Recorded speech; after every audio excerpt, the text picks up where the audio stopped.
ओम नमो भगवते वासुदेवाय। ओम नमो भगवते वासुदेवाय। ओम नमो भगवते वासुदेवाय। ओम नमो भगवते वासुदेवाय।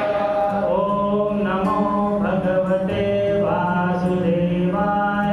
ओम नमो भगवते वासुदेवाय। नारायणं नमस्कृत्यं नारायणं नमस्कृत्यं नरं चैव नरोत्तमं देवीं सरस्वतीं व्यासं देवीं सरस्वतीं व्यासं ततो जयमुदीरयेत्। नष्टप्रायेषु भद्रेषु नित्यं भागवतं सेवया भगवते उत्तम श्लोके भक्तिर्भवति नैष्ठिकी। कृष्णाय वासुदेवाय देवकी नंदनाय च नंदगोपकुमाराय गोविंदाय नमो नमः। हरे कृष्णा। तो आज का सब्जेक्ट क्या है, किसी को पता है?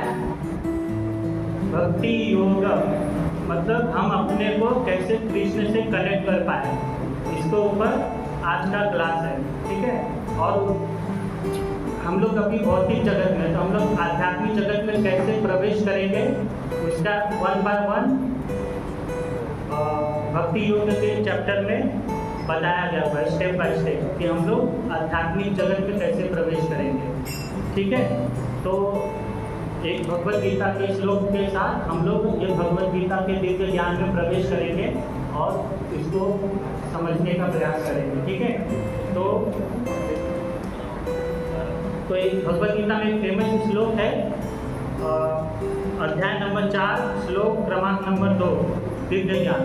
चैप्टर का नाम है दिव्य ज्ञान। तो आप सब लोग ओपन करिए वो, मतलब पेज नंबर 161, अध्याय 4 श्लोक क्रमांक 2। तो मेरे पीछे आप सब लोग कराइए। एवं परंपरा प्राप्तम इमं राजर्षयो विदुः सहकालेन महता योगनष्ट परन्तप। एवं परंपरा प्राप्तम् इमं राजर्षयो विदुः सहकालेन महता योगनष्ट परन्तप। एवं परंपरा प्राप्तम् राजर्षयो विदुः सहकालेन महता योगो नष्ट परन्तप। प्रभु जी कोई दोहराना चाहेगा? एवं परंपरा प्राप्तम् एवं परंपरा प्राप्तम् इमं राजर्षयो विदुः इमं राजर्षयो विदुः सकालेन महता योगनष्ट परन्तप। एवं परंपरा प्राप्तम् इमं राजर्षयो विदुः सकालेन महता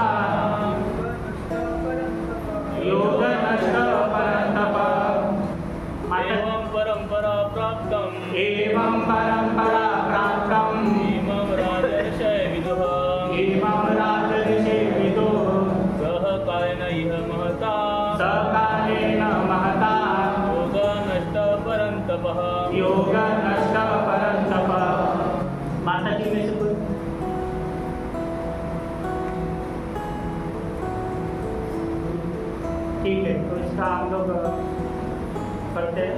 और इस प्रकार यह परम विज्ञान गुरु परंपरा द्वारा प्राप्त किया गया है और आज ऋषियों ने इसी विधि से इसे समझा, किंतु कालक्रम में यह परंपरा क्षीण हो गई। अंततः यह विज्ञान यथारूप से लुप्त हो गया लगता है, ऐसा भगवान बोल रहे हैं। तो जगत गुरु शिला प्रभुपाद की जय, तात्पर्य जगत गुरु शिला प्रभुपाद जी के द्वारा यहाँ स्पष्ट कहा गया है कि गीता विशेष रूप से राज ऋषियों के लिए थी, क्योंकि वे इसका उपयोग प्रजा के ऊपर शासन करने में करते थे। निश्चय ही भगवत गीता कभी भी आसुरी पुरुषों के लिए नहीं थी, जिनसे किसी को भी इसका लाभ न मिलता और जो अपनी सनद के अनुसार विभिन्न प्रकार की विवेचना करते। अतः जैसे ही असाधु भाष्यकारों ने निहित स्वार्थों से गीता का मूल उद्देश्य उच्छिन्न हुआ, वैसे ही पुण्य गुरु परंपरा स्थापित करने की आवश्यकता प्रतीत हुई। 5000 वर्ष पूर्व भगवान ने स्वयं देखा कि गुरु परंपरा टूट चुकी है, अतः उन्होंने घोषित किया कि गीता का उद्देश्य नष्ट हो चुका है। इसी प्रकार इस समय गीता के इतने संस्करण उपलब्ध हैं, विशेषकर अंग्रेजी में, कि उनमें से प्राय सभी प्रमाणिक गुरु परंपरा के अनुसार नहीं है। विभिन्न संसारी विद्वानों ने गीता को असंख्य टीकाएं की है, किंतु वे प्राय सभी श्री कृष्ण को स्वीकार नहीं करते। यद्यपि वे कृष्ण के नाम पर अच्छा व्यापार चलाते हैं। यहाँ आसुरी प्रवृत्ति है, क्योंकि असुरगण ईश्वर में विश्वास नहीं करते, वे केवल परमेश्वर के गुणों का लाभ उठाते हैं। अतः अंग्रेजी में गीता के एक संस्करण की नितांत आवश्यकता थी, जो गुरु परंपरा से प्राप्त हो। प्रस्तुत प्रयास इसी आवश्यकता की पूर्ति के उद्देश्य से किया गया है। भगवत गीता यथारूप मानवता के लिए महान वरदान है, किंतु यदि इसे मानसिक चिंतन समझा जाए तो यह समय का अव्यर्थ होगा। हरे कृष्णा। ओम ज्ञानतिमिरन्धस्य ज्ञानाञ्जनशलाकया चक्षुरुन्मिलितं येन तस्मै श्रीगुरवे नमः। श्रीचैतन्यमनोभीष्टं स्थापितं येन भूतले स्वयं रूप कलामयं ददाति स्वपदान्तिकं। वन्देऽहं श्रीगुरु श्रीयुतपदकमलं श्रीगुरुना वैष्णवांश्च श्रीरूपं साग्रजातं सहगण रघुनाथान्वितं तं सजीवं साद्वैतं सावधूतं परिजनसहितं कृष्ण चैतन्य देवं श्रीराधा कृष्णपादान् सहगण ललिता श्रीविशाखान्वितांश्च। नमो विष्णुपादाय कृष्णप्रेष्ठाय भूतले श्रीमते भक्तिवेदान्त स्वामी इति नामिने। नमस्ते सारस्वते देवे गौरवाणी प्रचारिणे निर्विशेष शून्यवादी पाश्चात्यदेशतारिणे। नमो विष्णुपादाय कृष्णप्रेष्ठाय भूतले श्रीमते भक्तिवेदान्त सरस्वती इति नामिने। श्रीवासभानवी देवी दैताय कृपावते विष्णुसम्बन्ध विज्ञान दायिने प्रभवे नमः। माधुर्यवद प्रेमाधर श्रीरूपानुगभक्तिः श्रीगौरकरुणा शक्ति विग्रहाय नमस्तुते। नमस्ते गौरवाणी श्रीमूर्ते दीनतारिणे रूपानुगविरुद्ध प्रतिबन्ध द्वन्द्वहारिणे। नमो गौरकिशोराय साक्षात् वैराग्यमूर्ते विप्लम्बर साम्भोजे पादाम्बुजाय ते नमः। नमो भक्ति विनोदाय सच्चिदानन्दनामिने गौरशक्ति स्वरूपाय रूपानुप्रदाय ते गौराविर्भाव भूमिष्ठा निर्दिष्टा सत्यं प्रिय वैष्णव सार्वभौम श्री जगन्नाथाय ते नमः। वाञ्छाकल्पतरुभ्यश्च कृपा सिन्धुभ्येव च पतितानां पावनेभ्यो वैष्णवेभ्यो नमो नमः। नमो महावदन्याय कृष्ण प्रेम प्रदायते कृष्णाय कृष्ण चैतन्य नामने गौरविषे नमः। पंचतत्त्वात्मकं कृष्ण भक्त रूप स्वरूपकं भक्तावतारं भक्ताख्यां नमामि भक्ति शक्तिं हे कृष्ण करुणा सिंधु दीनबन्धु जगत्पते गोपेश गोपिका कांत राधा कांत नमस्तुते जय तां सुरतो मंगो मम अन्नपते जगति मत्सर्वस्वतमो जो राधा मदन मोहनो दिव्यं वृन्दारण्यं कल्पद्रुमादं श्रीमद् रत्नाकर सिंहासनस्थो श्रीमद् राधा श्री गोविंद देवो प्रष्टादेवी सेवामासुस्वामी श्रीमान रासरसारम्भि वंशी वटतस्तीतं दर्शन वेणुस्वरयो गोपीनाथ श्रेष्ठोना सप्तकाचन गौरंगी राधे वृंदावनेश्वरी वृषभानुसुते देवी ब्रह्माण्डे हरि श्री कृष्ण चैतन्य प्रभु नित्यानंद श्री अद्वैत गदाधर श्रीवासादि गौरभक्तवृंद हरे कृष्ण कृष्ण कृष्ण हरे हरे हरे राम राम राम हरे हरे।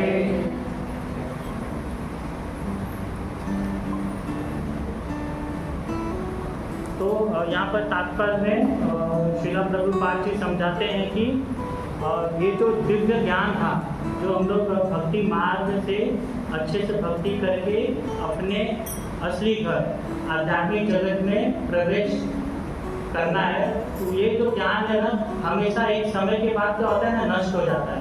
तो यहाँ पर स्वयं कृष्ण भगवान जी घोषित कर देते हैं कि ये जो ज्ञान था जो परंपरा से आ रहा था जो मैंने पहले सूर्य भगवान जी को दिया था वो क्या हो गया कि काल चक्र में आके नष्ट हो गया, और यही ज्ञान में अर्जुन मैं आपको फिर से दोबारा दे रहा हूँ, तो इसको ध्यानपूर्वक आप सुनिए। तो यही ज्ञान को प्रभुपाद जी तात्पर्य में बताते कि इसी ज्ञान को राजा लोग ऋषि लोग और समाज में जितने लोग भी अच्छे लोग थे ना वो सब इसी भगवत गीता का ज्ञान को अनुसरण करके अच्छे से भक्ति साधना करके अपने सारे पाप कर्मों को नष्ट करके और हृदय में कृष्ण भगवान जी को जागरूक करके भगवान की सेवा भक्ति करके आध्यात्मिक जगत में जाने का तैयारी करते थे। अपने जितने भी उनके अनर्थ रहते थे उसको धीरे धीरे धीरे खत्म कर देते। तो यहाँ पे श्रील प्रभुपाद जी इस तात्पर्य में ऐसे बताते हैं कि ये ज्ञान क्या हो गया नष्ट हो गया।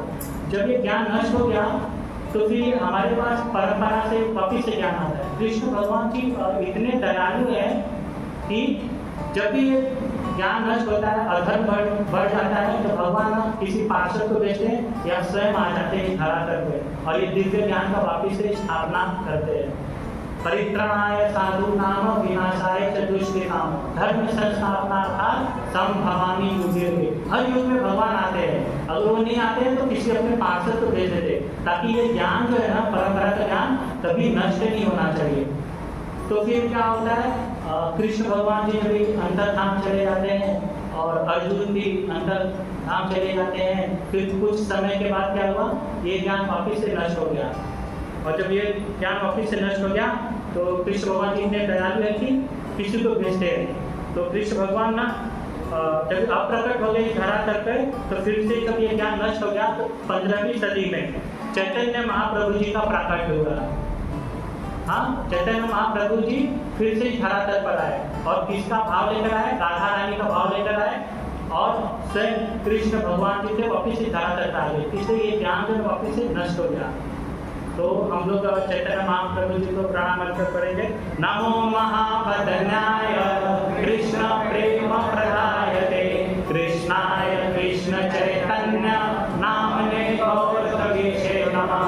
वो सीधा राधा रानी का भाव मतलब जो आध्यात्मिक जगत में ना कृष्ण भगवान जी की जो सेवा होती थी ना वो भाव को लेकर चैतन्य महाप्रभु जी धरती पर प्रकट हो गए चैतन्य महाप्रभु जी के रूप में, और कृष्ण का जो रूप लेकर और राधा रानी का भाव लेकर।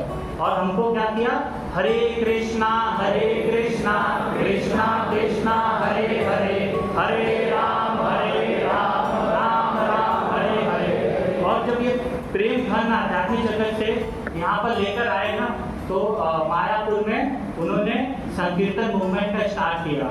जो ये ज्ञान पूरी तरह से लुप्त हो गया था, लोग शास्त्रों को वैष्णव को भगवत गीता के ज्ञान को सही से समझ नहीं पा रहे थे, तो उन्होंने क्या किया, इस कलयुग में संकीर्तन मूवमेंट का स्थापना किया। कृष्ण आंदोलन नवद्वीप में स्टार्ट किया और चैतन्य महाप्रभु ने अपने पार्षदों के साथ कृष्ण के जो भी उपदेश है वो कृष्ण की भक्ति को पूरे भारत में फैला दिया और महामंत्र को घर घर तक पहुंचाया। और ये जो महामंत्र था ना हरि नाम, उसको घर घर तक कैसे पहुंचाए, नित्यानंद को और हरिदास प्रभु जी को आज्ञा दी कि आप जाओ घर घर में जाकर ये हरि नाम सबको दो, सबको जो अश्रद्धालु है उनको भी दो, जो श्रद्धालु है उनको भी दो। हाँ, तो फिर नित्यानंद प्रभु और हरिदास ठाकुर को आदेश दिया, फिर आप घर घर जाओ और इस हरि नाम को पहुंचा दो। तो इसलिए नित्यानंद जी का क्या प्रणाम मंत्र है, नित्यानंद अहम नौमि सर्व आनंद करम परम हरि नाम प्रथम देवम अवधूत शिरोमणि। नित्यानंद अहम नौमि, नित्यानंद को मैं प्रणाम करता हूँ। सर्व आनंद, जितना भी आनंद है ना आध्यात्मिक जगत का, वो क्या कर रहे हैं, हर एक जीव को ऊपर दे रहे हैं। और वो कैसे दे रहे हैं, हरि नाम देकर। हरि नाम प्रथम देवम, सबको ना हरि नाम देकर जो आध्यात्मिक जगत का प्रेम धन है, जो आनंद है, उस आनंद को हर एक जीव को प्रदान कर रहे हैं। अवधूत शिरोमणि मतलब अवधूत मतलब परमहंस, साधुओं में जो सबसे श्रेष्ठ है, ऐसे जो जगत गुरु है, नित्यानंद प्रभु जी का जगत गुरु है, और वो क्या कर रहे हैं, सबको हरि नाम प्रदान कर रहे हैं। तो सभी जीवों पर हरि नाम देकर उनको आनंद प्रदान कर रहे हैं, और साधुओं में जो सबसे श्रेष्ठ है। तो जब चैतन्य महाप्रभु जी, फिर क्या होगा, ये चैतन्य महाप्रभु जी वापिस से स्थापित किए धर्म का, और छठ गोस्वामी कुछ समय तक इसका प्रचार प्रसार किए इस धरती पर और इस धरा पर। उस समय भी सब लोग वैष्णव समाज में भगवान का नाम जप साधना भक्ति अच्छे से प्रचार प्रसार हो रहा था और लोग अपने साधना भक्ति में लगे हुए थे। तो उनके जाने के बाद समय बीतता गया और फिर कृष्ण आंदोलन में ना, ये जो हरिनाम संकीर्तन मूवमेंट था ना, उसमें फिर से गिरावट आने लगी, धीरे धीरे फिर से गिरावट आने लगी। और वैष्णव जो धर्म था ना, वो साधु संत जो थे ना, अपने मन धन से भक्ति करने लगे, इतना मतलब गिरावट आने लगा। और अच्छे से लोग भक्ति न करके इंद्र तृप्ति में लग गए, अपने इंद्रिय सुख के लिए क्या सही है उस कार्य में लग गए और अपने सुख के लिए कार्य करने लगे। तो भौतिक सुखों से आकर्षण होने लगा, और जितने भी उस समय साधु संत थे और जितने भी लोग थोड़ा बहुत भक्ति का नियम का पालन कर रहे थे, वो किससे आकर्षित हो गए, इंद्र तृप्ति, अपने सुख के लिए, मैं मेरे लिए करूँगा, जो भी कार्य करना मेरे लिए करना, भगवान की सेवा कौन करेगा, भगवान की सेवा नहीं करना है, ठीक है। तो ऐसा करते करते वो अपने सुख के लिए सब कार्य करने लगे, तो अच्छे से साधना भक्ति नहीं करते थे। तभी इस धरातल पर एक पार्षद ने जन्म लिया और उनका नाम है विश्वनाथ चक्रवर्ती ठाकुर, ठीक है। तो विश्वनाथ चक्रवर्ती ठाकुर को कहा जाता है कि वो रस आचार्य थे, और जो चैतन्य महाप्रभु जी ने जो रूप गोस्वामी को शिक्षाएं दी थी भक्ति का स्टेज, कि हम लोग कैसे भक्ति को प्रदान करेंगे, और उसी को ना सरल भाषा में लिखने के लिए उनका अवतार हुआ, वो रचा थे। तो वो अवतार के कारण ना कि जो परंपरा नष्ट हो गई है, लोग सही से भक्ति नहीं कर रहे हैं, तो उन्होंने ना ग्रंथ लिखना चालू किया। उनको कृष्ण भगवान जी ने आदेश दिया था कि आप ना रूप गोस्वामी के जितने भी ग्रंथ है उनको सरल भाषा में लिख दीजिए। तो ये विश्वनाथ चक्रवर्ती ठाकुर जी कौन है, ये जो हमारे इस्कॉन मंदिर में मंगला आरती होता है ना, संसार दावान, तो उन्होंने ये मंगला आरती लिखा है। और शिला प्रभुपाद जी ने हर एक इस्कॉन मंदिर में ये मंगलाचरण जो सुबह का मॉर्निंग का होता है, ये गा के स्टार्ट किया जाता है, गुरु वंदना किया जाता है। तो उनको राधा रानी और कृष्ण ने कहा था कि आप ना रूप गोस्वामी का ग्रंथ सरल भाषा में फिर से लिखो जो सबको समझ में आ जाए। तो जब लिखते थे ना वो ग्रंथ, तो जैसे वृंदावन में बाढ़ आ जाता था, बारिश आता था, तो वो जहाँ पर बैठ के लिखते थे ना, तो वहाँ पर ना बारिश नहीं आता था, प्रकृति भी उनको सपोर्ट करती थी, किसको, कृष्ण भगवान जी का आदेश था। और जो माया देवी और प्रकृति क्या है, कृष्ण के आदेश प्रकार करती थी, तो उनको बस थोड़ा भी बारिश का एक भी नहीं मिलता था और अपना ग्रंथ लिखते रहते थे। और जब धूप हो जाती थी ना कड़क, तो बादल आ जाते थे आकाश में, और उनको लिखने में कोई दिक्कत ना हो, प्रकृति इतनी सपोर्ट करती थी। तो ऐसे आचार्य हुए विश्वनाथ आचार्य जी, और उन्होंने इस ग्रंथ को श्रीला रूप गोस्वामी ने जो शिक्षाएं दी थी, और रूप गोस्वामी का प्रणाम मंत्र क्या है? श्री चैतन्य मनोभीष्टम स्थापितम येन भूतले स्वयं रूप कदामयम ददाति स्वपदान्तिकम्। कि वो श्री चैतन्य महाप्रभु जी का जो इस धरातल पर आए थे ना, उनके हृदय में जो भाव था ना, वो रूप गोस्वामी ना उस भाव को ना एकदम अच्छी तरह से समझ जाते थे और वो अपने ग्रंथों में लिख देते थे। तो इसके कारण ना ये जो भक्ति रसामृत सिंधु ये सब जो आए ना, ये वैष्णव समाज गौड़ीय मत और वैष्णव समाज जो है ना, उसमें ना पूरा ये कृष्ण भगवान जी का ना जो ज्ञान है ना, प्रेम प्रकट हुआ है ना हृदय में, तो ये रूप गोस्वामी के द्वारा ही हुआ है। उससे हम लोग कहते हैं ना रूपानुग बताते हैं, हम लोग ये रूपानुग मतलब रूप गोस्वामी की जो शिक्षाएं जो उन्होंने दिया है ना, उसको हम लोग अपने भक्ति में धारण करते हैं, और हम लोग उसको धारण करके अपने भक्ति को विकसित करते हैं।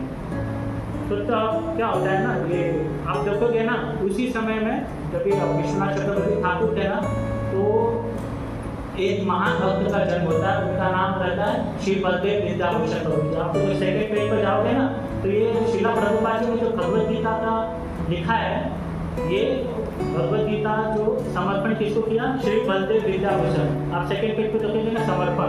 तो इतना बड़ा दिव्य ज्ञान श्रीला प्रभुपाद जी ने लिखा है, जो उन्होंने किसको समर्पण कर दिया? श्री बलदेव विद्याभूषण।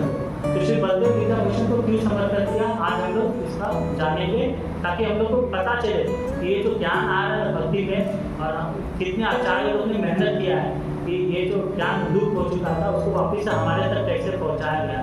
तो श्रीला बलदेव विद्याभूषण भी क्या थे, उनको श्रीला प्रभुपाद जी ने समर्पण किया।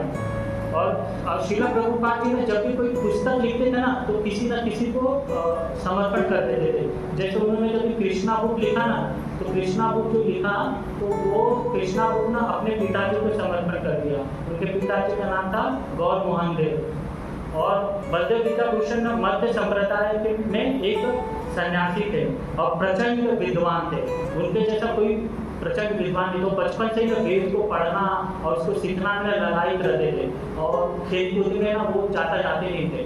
तो इतना वो ज्ञान अर्जित कर लिया था, वेद वाला ज्ञान, कि वो पूरे भारत देश में भ्रमण करते करते जहाँ भी जाते थे, सबको तर्क वितर्क से परास्त करके कृष्ण भक्ति का प्रचार करते थे और उनको कृष्ण भक्त बनाते थे। तो एक बार क्या हुआ, ये पूरे भारत देश में जो भ्रमण कर रहे थे ना, तो भ्रमण करते करते ने एक बार वो मायापुर में आ गए। और मायापुर में क्या था, चैतन्य महाप्रभु जी की जो परंपरा थी गौड़ीय वैष्णव, उसमें कुछ वैष्णव उस समय बचे हुए थे।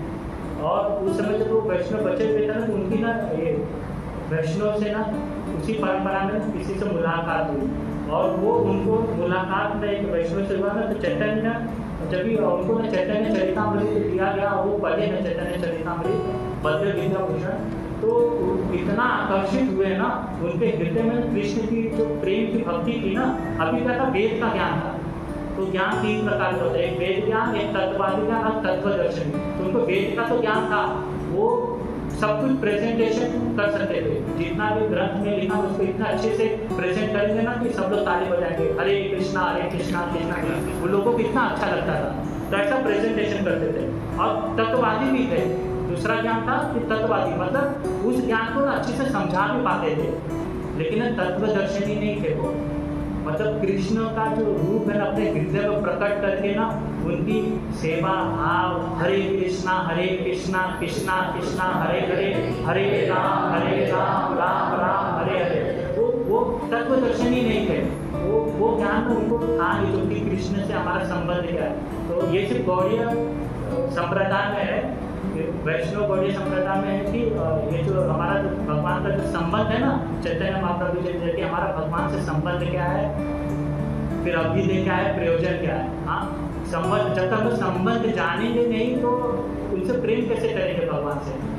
तो ये सिर्फ भैया हमारे ही संप्रदाय में, जो गौड़ीय मध्य संप्रदाय में संबंध का ज्ञान और अभ्युदय, और उसको जो प्रयास प्राप्त करने का जो स्टेजेस है ना, एक के बाद एक स्टेजेस, और उसी को जब हम लोग फॉलो करते हैं अच्छे से, और जब उसको फॉलो करते हैं तो प्रयोजन बन जाता है। प्रयोजन क्या है हमारा, कि कृष्ण प्रेम हमारे हृदय में भक्ति प्रदान करना है और हमको आध्यात्मिक जगत में जाना है, सारे अपने कर्म को नष्ट करके। ठीक है, तो तो जब वह गौड़ीय संप्रदाय के वैष्णव से मिले तो तत्वदर्शनी का ज्ञान जब उनको हुआ तो साक्षात उनके हृदय में महसूस होने लगा कि कृष्ण भगवान है, मैं कृष्ण का अंश हूँ, मुझे कृष्ण की सेवा करनी चाहिए। और ऐसा उनका संबंध स्थापित हुआ कि मैं दास हूँ कृष्ण का। तो ये जब भाव आया तो इतने कृष्ण के प्रति प्रेम हुए कि मायापुर के वैष्णव ने फिर उनको देखा कि ये तो बहुत भाव विभोर हो गए और फिर उन्होंने क्या कहा कि बलदेव विद्याभूषण को कहा कि आप ना एक काम करिए, मायापुर में जाइए और मायापुर में वृंदावन में चले जाइए, वहाँ विश्वनाथ चक्रवर्ती ठाकुर है, उनसे आप ना भागवतम पढ़िए और सीखिए, वो आपको ना कृष्ण प्रेम जो है ना एकदम अच्छे से प्रदान कर देंगे और उस कृष्ण प्रेम का जो भी स्टेजेस है ना आपको पता चल जाएगा और आप आध्यात्मिक जगत में जाने के लिए योग्य बन जाएंगे। तो वह एक महान रस आचार्य थे, कौन? विश्वनाथ चक्रवर्ती ठाकुर जी। और उनकी जो टीका भागवतम पे थी वो स्वामी पर जो दलन लिखे थे एकदम सरल भाषा में वो लिख चुके थे। तो बलदेव विद्याभूषण जी और वृंदावन गए ना तो एक बार विश्वनाथ चक्रवर्ती ठाकुर जी से मिले और मिलने के बाद उनको प्रणाम किया और उनसे कृष्ण भक्ति श्रवण की और कृष्ण भक्ति को देखा तो उनको फील हुआ कि उनका हृदय जो है गौड़ीय वैष्णव का जो भक्ति है का मार्ग है उसे बहुत आकर्षित हो गया।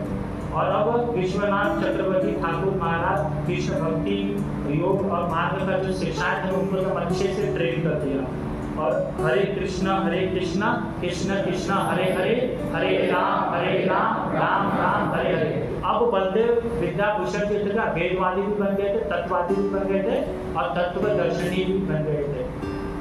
जैसे भगवद गीता में भगवान बताते हैं ना तत्वविधि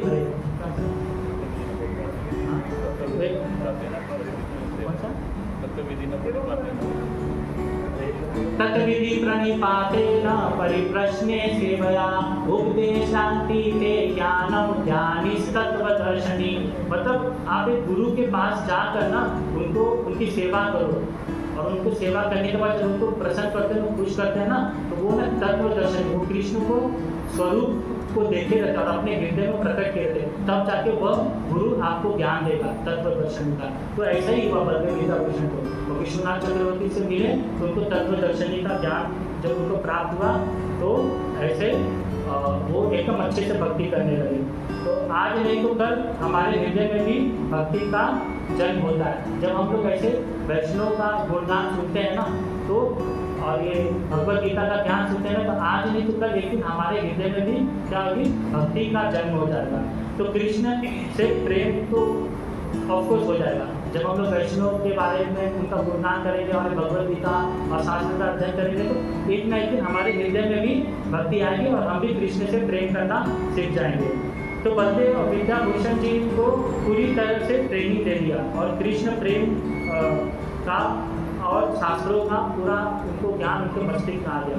तो अब क्या हुआ था उस समय ना आसुरी जो औरंगजेब थे ना उनका राज्य था औरंगजेब का, और वो औरंगजेब लोग क्या कर रहे थे ना सारे मंदिरों को लूटना, वैष्णव की हत्या करना, ऐसा सब लूटपाट चालू था समाज में और पूरा तहस नहस हो जाता। ये आसुरी राज आ गया था, मंदिरों को तोड़ना लूटना और उसी समय ना मथुरा पर भी आक्रमण करते थे। तो वृंदावन से जो विग्रह था राधा गोविंद का वो विग्रह को जयपुर में ले गया गया और वो विग्रह को लेके गया और जो लोग वैष्णव उनकी सेवा करते थे वो भी वैष्णव जयपुर में जाकर उस विग्रह की सेवा करते थे।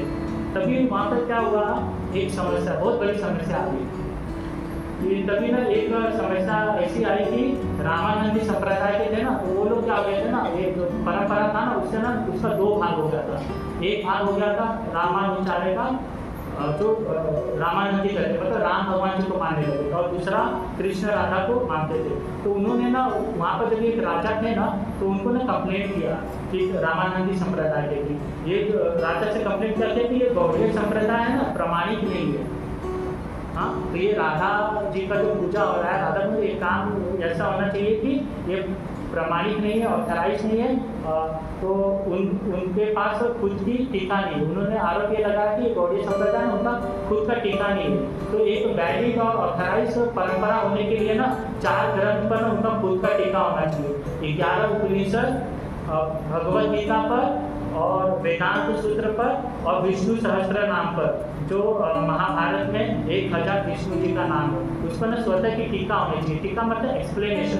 जब तक ये 4 ग्रंथ पर एक्सप्लेनेशन खुद की नहीं होती ना, तब तक वो किसी संप्रदाय को ना प्रमाणित नहीं माना जाएगा, ऑथराइज नहीं माना जाएगा, बोनाफाइड नहीं माना जाएगा। तो बहुत बड़ा आरोप लग गया और वो गौड़ीय संप्रदाय जो है उनके पास प्रमाणित टीका है नहीं और जो प्रमाणित संप्रदाय नहीं है, ऐसा आरोप लगा दिया और वो राजा को कंप्लेन कर दिया। इतनी सी बात नहीं थी। वो रामानंदी संप्रदाय थे ना, वो क्या चाह रहे थे कि ये मंदिर हमको मिल जाए और हम रुक्मणी और कृष्ण की सेवा करेंगे।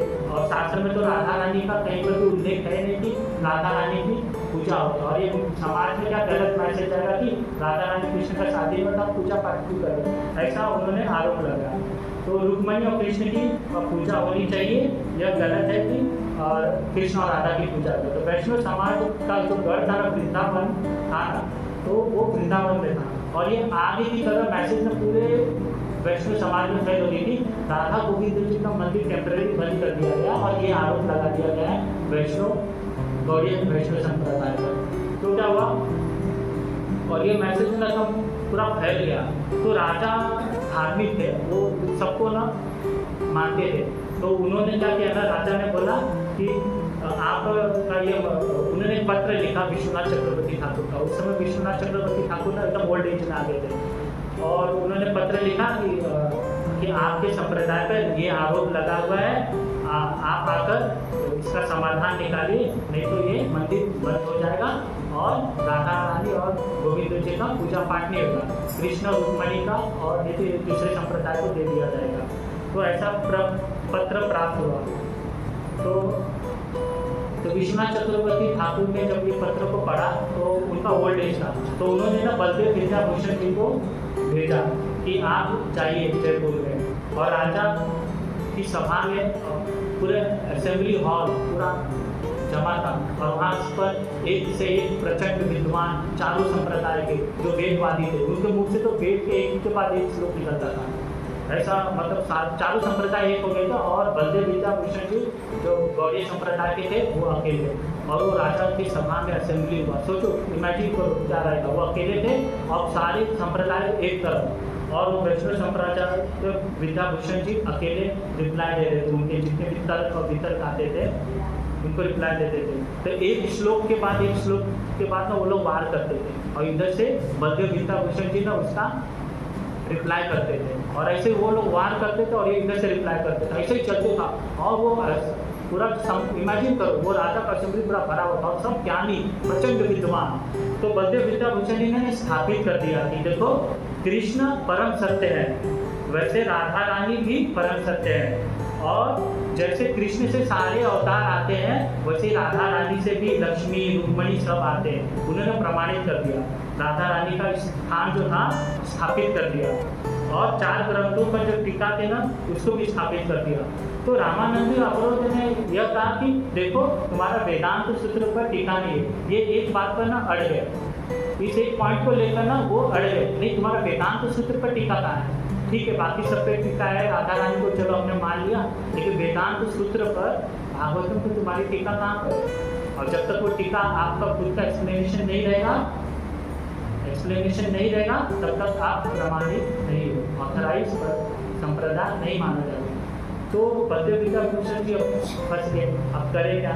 तो वेदांत सूत्र पर तो टीका है नहीं, तो उन्होंने कहा कि चैतन्य महाप्रभु जी ने कहा है कि ये वेदांत सूत्र पर ना आपको टीका लिखने की कोई जरूरत नहीं है। चैतन्य महाप्रभु जी कहा कि श्रीमद् भागवतम में वेद व्यास जी ने जो लिखा है वो नेचुरल है, हम लोग उसी को भागवतम को ऐसी चीज स्वीकार करते हैं और वही हमारी टीका है। और चैतन्य महाप्रभु जी ने स्पष्ट शब्दों में लिखा था कि ये जो भागवतम है ना, इस पर किसी को टीका और एक्सप्लेनेशन करने की जरूरत नहीं, जो जैसा आ रहा है वो टीका वैसा ही रहना चाहिए। तो इसलिए हमने टीका लिखा नहीं, इसलिए हमारे पास इस पर एक्सप्लेनेशन नहीं है, भागवतम पे वेदांत सूत्र पर टीका नहीं है। तो रामानुजाचार्य बोला ऐसा थोड़ी चलेगा, आप लोग का तो टीका होना चाहिए और दूसरा कोई टीका का एक्सप्लेनेशन तो है नहीं। तो संप्रदाय वाले ने आरोप लगाया और फिर बोला कि नहीं, आपका जो प्रपोजल है आपका रिजेक्ट हो जाता है, आप वैलिड संप्रदाय नहीं हो। तो वो बलदेव विद्याभूषण जी बोलते हैं ठीक है मेरे को कुछ समय दीजिए, मैं टीका लेकर आता हूँ और इस असेंबली हॉल में वापिस से प्रस्तुत करूँगा। ये एक पॉइंट लेकर ना दूसरे संप्रदाय वाले लोग ना पूरा अड़ गए कि नहीं तो पहले कि तो उनको ना वो मंदिर हड़पना था और राधा रानी का जो पूजा पाठ हो रहा था ना उसको बंद करना था।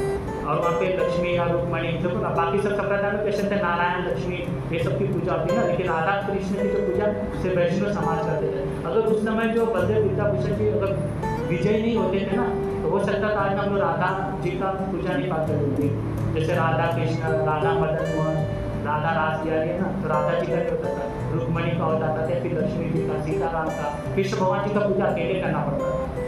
तो लेकिन ऐसा हुआ नहीं। तो वो क्या हो गया, जब ऐसा सिचुएशन आया तो वो राधा गोविंद जी के मंदिर में गए और मंदिर में गए और उनकी आंखों से आंसू गिर रहा था और बोलते हैं गोविंद देव जी से कि हे गोविंद जी मुझे टीका लिखने के लिए कहा गया, मैं टीका कैसे लिखूँ, कैसे एक्सप्लेनेशन करूँ भागवतम का। और ये भागवतम का एक्सप्लेनेशन करना कोई मामूली बात नहीं है, इतना आसान बात नहीं है, छोटा काम नहीं है कि इसमें मैं टीका लिख सकूँ। बहुत समय लगता है, इतना समय लगता है कि जो माधवेंद्राचार्य थे ना वो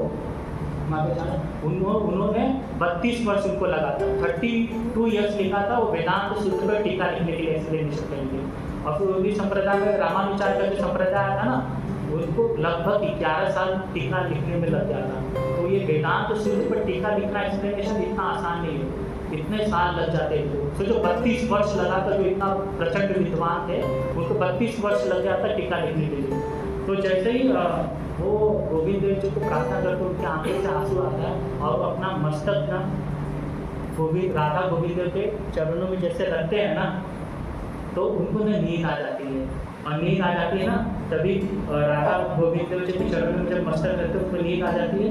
तो हमारे गोविंद देव जी है ना, राधा गोविंद देव जी वो उनके सपने में आते हैं, कहते हैं बलदेव चिंता मत करो, मैं बोलूँगा तुम लिख लेना। ऐसा करते हैं, बलदेव को बोलते हैं चिंता मत करो, मैं बोलूँगा तुम लिख लेना। हरे कृष्णा कृष्णा कृष्णा हरे हरे, हरे राम राम राम हरे हरे। सोचो कृष्ण भगवान जी कितने दयालु, जब किसी भक्त ऊपर आता है ना तो सपने में भी आकर उनसे बात करने लगते हैं। हाँ, तो बलदेव विद्याभूषण जी को ऐसा बोला, फिर उनका और फिर क्या हुआ तो लगभग 11 दिन या 8 दिन कृष्ण भगवान जी गोविंद देव जी बोलते रहे और वो लिखते रहे रात दिन करके लिखते रहे और लगभग 8 दिन या 11 दिन में ना वो पूरा वेदांत सूत्र पे अपना कंप्लीट कर दिया बाहर से और उसको राजा के असेंबली में लेके गए। और सब जो चारों संप्रदाय के प्रचंड विद्वान थे वहाँ पर आए और ये आए और अद्भुत बात होने लगी वहाँ पर। और रामानुजन ने लिखा था जो टीका, उसको तो 32 साल लगा, वो तो मैंने बता दिया आप लोगों को। फिर गोविंद जी ने बोला था कि इसलिए इस ग्रंथ का नाम, और ये जो ग्रंथ जो लिखा था गोविंद जी ने बोला था और बलदेव विद्याभूषण ने लिखा था, इसलिए इस ग्रंथ का क्या नाम पड़ा, गोविंद भाष्य। आप देखोगे ना सेकेंड पेज पर यहाँ पर ये लिखा है समर्पण वेदांत दर्शन पर अति अद्भुत गोविंद भाष्य प्रेरण शिला बलदेव विद्याभूषण जी। तो ये गोविंद भाष्य बलदेव विद्याभूषण जी के नाम पर और शिला प्रभुपाद जी ने ग्रंथ है उनको समर्पित किया। और उस सभा में जब बलदेव विद्याभूषण जी टीका का एक्सप्लेनेशन करते थे ना तो चारों संप्रदाय के पास में कोई उसका विकल्प नहीं होता था, तो उसमें थोड़ा सा भी लोग का निकाले और सब वेदांत का जो श्लोक एक के बाद एक करते थे ना। लेकिन जब ये बलदेव विद्याभूषण जी अपना एक्सप्लेनेशन भागवतम का जो गोविंद देव जी ने एक्सप्लेनेशन दिया था उसका जब एक के बाद एक एक्सप्लेनेशन करते थे ना तो कोई भी ना उसका विरोध नहीं कर पाता था, उनके पास कोई ऑप्शन ही नहीं बचता था। और राजा ने इतना प्रसन्न हुए ना और उस असेंबली में बलदेव विद्याभूषण जी का विजय हुआ, एक वैष्णव का विजय हुआ। हरे कृष्णा कृष्णा कृष्णा हरे हरे, हरे राम राम राम हरे हरे। तो एक्चुअली में ना उनका नाम क्या था, बलदेव भूषण था। तो वो जो विजय हुए ना तो वो राजा ने उनका नाम क्या रख दिया, विद्या। तो तभी से उनका नाम पड़ गया, उनको टाइटल दिया गया विद्या, उससे उनका नाम पड़ गया बलदेव विद्याभूषण। तो और उनका नाम हो गया श्री बलदेव विद्याभूषण जी। तो श्रीला प्रभुपाद जी ने ना ये जो भागवतम एक भगवद गीता है ना, तो उनको समर्पण किया। तो भगवद गीता में जो भी 5 विषय है ना, जीव, कर्म, प्रकृति, काल, ईश्वर, ये सब ना उसी टीका में से लिया है। तो भगवद गीता का जितने भी तात्पर्य है और जो 5 विषय बोलते हैं ना कि भगवद गीता का सब्जेक्ट कितना है, 5 विषय ना, जीव क्या है, प्रकृति क्या है, कर्म क्या है, ईश्वर क्या है। हाँ, तो ये सब जो 5 विषय है, तो श्रीला प्रभुपाद जी ने वहीं से अपने इस भूमिका में एक्सप्लेनेशन किया और टीका में एक्सप्लेनेशन किया और तात्पर्य में यूज किया। जैसे भगवद गीता श्री बलदेव जी को समर्पण किया। Bhagavad Gita Yatharup as it is, ये सब जो भगवद गीता है ना, ये इसमें स्वयं श्री राधा गोविंद जी का जो है ना मंदिर, गोविंद जी ने जो बताया है ना, उनका ज्ञान है। इसलिए जब ये भगवद गीता कोई पढ़ता है ना, तो डायरेक्ट चाहे अंग्रेज पढ़े या रशियन पढ़े, कोई भी पढ़े, उसको जब अच्छे से पढ़ता है ना, तो क्या बन जाता है, अपना बाल मुड़ा के शिखा रख के हरे राम हरे कृष्णा कृष्णा कृष्णा हरे हरे, हरे राम राम राम हरे हरे। तो वो भक्त बनना ही बनना है अगर अच्छे से पढ़ेगा तो ये था हमारा इतिहास, ये हमारे पास भगवद गीता कैसे आई। तो आज का जो विषय था भक्ति का मार्ग, तो उस पर अभी हम लोग जाते हैं। अध्याय 14 भक्ति योग। हाँ, तो भक्ति योग पे आने के लिए, मतलब भक्ति के मार्ग पर आने के लिए हमको ये सब ज्ञान होना चाहिए। ये जो ग्रंथ है हमारे पास कैसे आया, कितने संघर्ष करके हमारे पास आया हुआ है, और उसको हम लोग तो भी अच्छे से नहीं पढ़ते, साधना भक्ति नहीं करते। हमको साधना भक्ति करना चाहिए, अच्छे से नाम जप करना चाहिए, ठीक है। तो ये भक्ति योग में ना, जैसे सुंदर प्रभु जी ने लास्ट टाइम बताया था, एक्सप्लेन किया था मैं कि भक्ति योग। तो यहाँ पर भक्ति योग में ना टोटल 20 श्लोक है। तो 1 से 7 तक का जो श्लोक है वो साकार उपासना श्रेष्ठ है या निराकार उपासना श्रेष्ठ है। तो हम लोग जो भक्ति सेवा करते हैं ना, तो किसी विग्रह की पूजा करके, मतलब साकार भाव में जो हमको दिखे, जो हम लोग महसूस कर सके, उस भाव में भक्ति करना चाहिए कि निराकार, कि मैं शरीर नहीं हूँ, आत्मा, हिमालय पर जाके तपस्या करूँ, निराकार, उसमें भक्ति करना चाहिए। तो ये भक्ति योग में ये पहले हमको डिफरेंस जो है समझना चाहिए कि हमको किस भाव में भक्ति करनी है, साकार रूप में कि निराकार रूप में। और फिर 8 से 12 श्लोक में भक्ति योग में कृष्ण भगवान जी समझाते हैं कि भक्ति के प्रकार होते हैं, उसके स्टेजेस, उसका वर्णन करते हैं।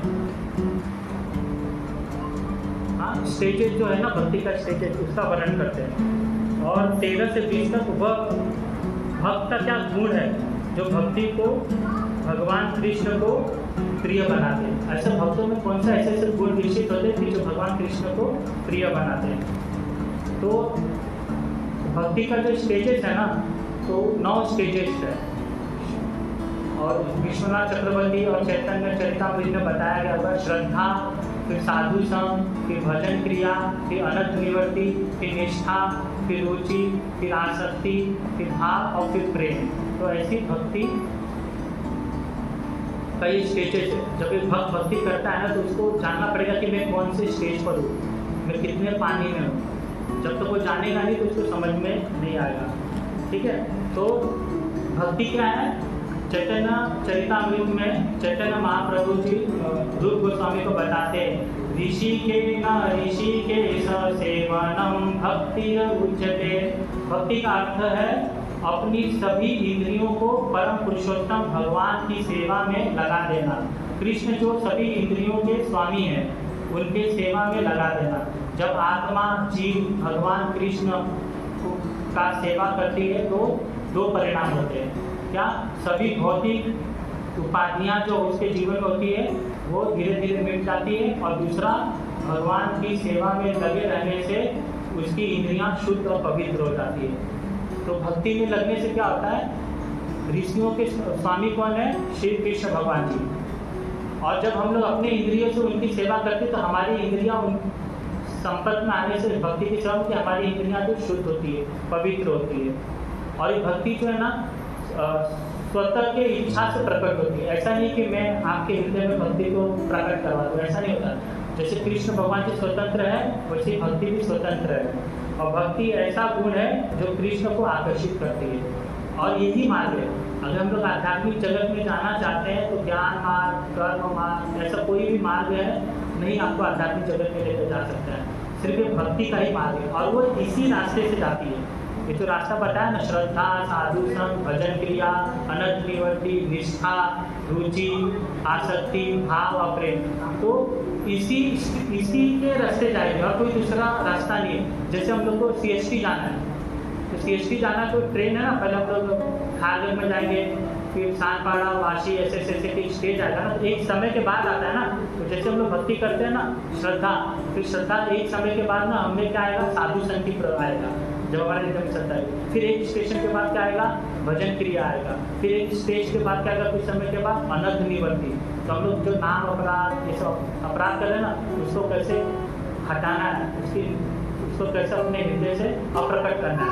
फिर निष्ठा आती है, फिर रुचि आती है, ऐसे करके और लास्ट में जब कृष्ण का प्रेम भक्ति आती है तो फल जो है ना, भक्ति लता भी आगे जाके कृष्ण आध्यात्मिक जगत में प्रवेश कर जाती है। तो ये ऐसा स्टेज है और यही एक मार्ग है, कोई दूसरा मार्ग नहीं है।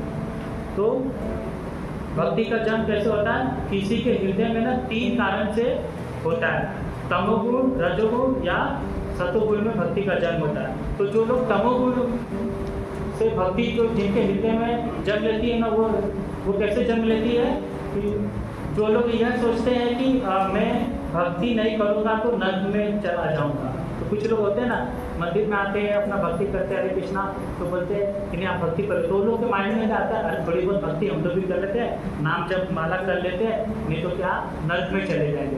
तो ये जो भक्ति रहती है ना, ये तमोगुण से विकसित हुई रहती है। तो ऐसी जो भक्ति हमारे हृदय में जन्म लेती है उसको तमोगुण कहते हैं। और रजोगुण में भक्ति कैसी रहती है, अगर भक्त सोचता है कि अरे चलो थोड़ा बहुत मैं माला जप कर लेता हूँ, भक्ति कर लेता हूँ, मैं स्वर्गलोक में चला जाऊँगा, तो ये रजोगुण से भक्ति जन्म लेती है ऐसे। और कृष्ण पूर्ण पुरुषोत्तम भगवान है तो मुझे कृष्ण की भक्ति करनी चाहिए, जो ऐसा सोचता है तो उसको शिव शुद्ध प्रेम से भक्ति का जन्म माना जाता है। तो मैं कृष्ण से प्रेम करता हूँ इसलिए मैं भक्ति करूँगा। तो हमारा भाव कैसा होना चाहिए, कृष्ण से हम लोग प्रेम करते हैं तो इस भाव से हमको भक्ति करना चाहिए। ऐसा भक्ति नहीं करना चाहिए कि रजोगुण और तमोगुण से मैं स्वर्ग में चला जाऊँगा, मैं नर्क में चला जाऊँगा, मेरा जो है क्या है पाप नष्ट हो जाएंगे, इस भाव से नहीं करना चाहिए। तो एक बार क्या होता है ना, शिला प्रभुपाद जी ना लेक्चर देते हैं। एक बार शिला प्रभुपाद जी भक्ति के ऊपर में लेक्चर देते रहते हैं और बहुत सारे वैष्णव थे, लोग थे, उसको सुन रहे थे। तो वो शिला प्रभुपाद लेक्चर देते ना, एक जगह आता है कि बोलते हैं कि जो लोग कृष्ण भगवान जी पे भक्ति करेंगे उनका दुख क्लेश जितना भी है वो नष्ट हो जाएगा। सब लोग ताली बजाते हैं और उनको लगता है ये तो बहुत अच्छी बात है, और ये सुन के कि उनका दुख और क्लेश नष्ट हो जाएगा, तो उनमें ना भक्ति करने की इच्छा जागृत होती है। फिर उसी क्लास में शिला प्रभुपाद जी आगे जाके लेक्चर देते रहते। फिर एक समय आता है वो कहते हैं कि जो लोग कृष्ण भगवान जी की भक्ति करेंगे उनका पाप नष्ट हो जाएगा। तो उसमें से जो लोग कुछ लोग उसको ग्रहण कर लेते हैं कि अरे भक्ति करने से पाप नष्ट होता है। और फिर शिला प्रभुपाद उसी क्लास में लेक्चर दे रहते और कुछ समय के बाद एक्सप्लेनेशन करते बोलते हैं जो लोग कृष्ण भगवान जी की भक्ति करेंगे वो स्वर्ग लोक में चले जाएंगे, ऐसा होता। और फिर वो लास्ट में जब पूरा भक्ति का चैप्टर खत्म होता है ना, तो कहते हैं जो लोग कृष्ण से प्रेम करेंगे और उनकी सेवा करेंगे और अपने हृदय में अच्छा गुण विकसित करेंगे, वो लोग वृंदावन में चले जाएंगे। तो सबसे श्रेष्ठ कौन सा है, कृष्ण से प्रेम करना और सेवा करना, ये भक्ति सर्वश्रेष्ठ है। तो हमको भक्ति ऐसा नहीं करना चाहिए कि भौतिक सुख, भौतिक इंद्रिय तृप्ति के लिए करना चाहिए, ऐसा कभी भी भक्ति नहीं करना चाहिए। तो हमको भक्ति किस लिए करना चाहिए, अपने इंद्रियों को सुख के लिए नहीं, कृष्ण को कैसे सुख प्रदान दिया जाए ऐसे भक्ति करना चाहिए। और एक एग्जाम्पल भी हम लोग सोचेंगे इंद्र कृष्ण भगवान जी को कैसे सुख प्रदान करें। जैसे एक एग्जाम्पल बताता हूँ, प्रभुपाद जी ना कहीं से ना प्रचार करके आए और उनको जोर से प्यास लगी और एक बात तो बोले मेरे को बहुत जोर से प्यास लगी है, एक काम करो प्रभु जी आप मेरे को एक गिलास पानी ला दे। तो वो सारे शिला प्रभुपाद जी ने मेरे से पानी मांगा, वो क्या करता है बस में मौसम्बी का जूस, ये जूस बना के एकदम चीनी बीनी डाल के प्रभुपाद जी को देता है। और प्रभुपाद जी को देते हैं। अरे प्रभुपाद जी उससे प्रसन्न होंगे, उनको तो पानी चाहिए था ना, और वो क्या ला रहा था, जूस ला रहा था, उनसे थोड़ी वो प्यास बुझेगी। तो एक भक्त को इतना ज्ञानी होना चाहिए कि कृष्ण क्या चाहते हैं हमसे, कृष्ण किस बात को प्रसन्न होंगे, खुश होंगे, वो कार्य हमको करने का है, अपने मन ढंग से नहीं करने का। तो इसलिए साधु वैष्णव और गुरु महाराज जी लोग जो सिखाते हैं ना, उसका अनुसरण करना है और उस ज्ञान को प्राप्त करके हमको भक्ति के मार्ग पर चलना है। अपने मन ढंग से नहीं कि मेरे को ये अच्छा लगता है, अरे मैं ये चीज़ कृष्ण भगवान जी के लिए कर दूंगा, गुरु महाराज जी के लिए कर दूंगा, तो गुरु प्रसन्न है नहीं। गुरु और कृष्ण कब प्रसन्न होते हैं, जब वो जानते हैं कि कृष्ण को कैसे आनंद मिलेगा, और वही आनंद, कृष्ण को कैसे आनंद मिलता है, वही उसी सुख के लिए हमको कार्य करना है। तो शुद्ध भक्ति का परिभाषा क्या है, वह भक्ति जो कृष्ण की सेवा के अलावा किसी भी इच्छा को और लालसा से पूरी तरह रहित है। मतलब हमारी इच्छा और लालसा कैसी होनी चाहिए, सिर्फ कृष्ण को सुख देना चाहिए, अपने इंद्रिय तृप्ति के लिए नहीं, वही शुद्ध भक्ति है। और तो शुद्ध भक्ति के लिए जो स्टेजेस है ना, तो यहाँ पर ना अर्जुन जो प्रश्न पूछते हैं कि हमको भक्ति कैसे करना है, तो कृष्ण भगवान जी ने अर्जुन को पूरा ज्ञान दे दिया था कि तुम शरीर नहीं हो, आत्मा हो, हाँ तुम हिमालय पर जाके आत्मज्ञान आनी मत करो, साधु मत बनो, एक काम करो, तुम मेरा जो 2 भुजा वाला है, विराट रूप भी दिखा है, ये 2 भुजा वाला है, इसी को अपने हृदय में प्रकट करो और इसकी पूजा पाठ करो। तो यहाँ पर अर्जुन लोग पूछते हैं कि नहीं, मेरे को तो दूसरे अध्याय में कृष्ण भगवान जी ने बताया था कि कौन सा श्लोक है, ये श्लोक है ना,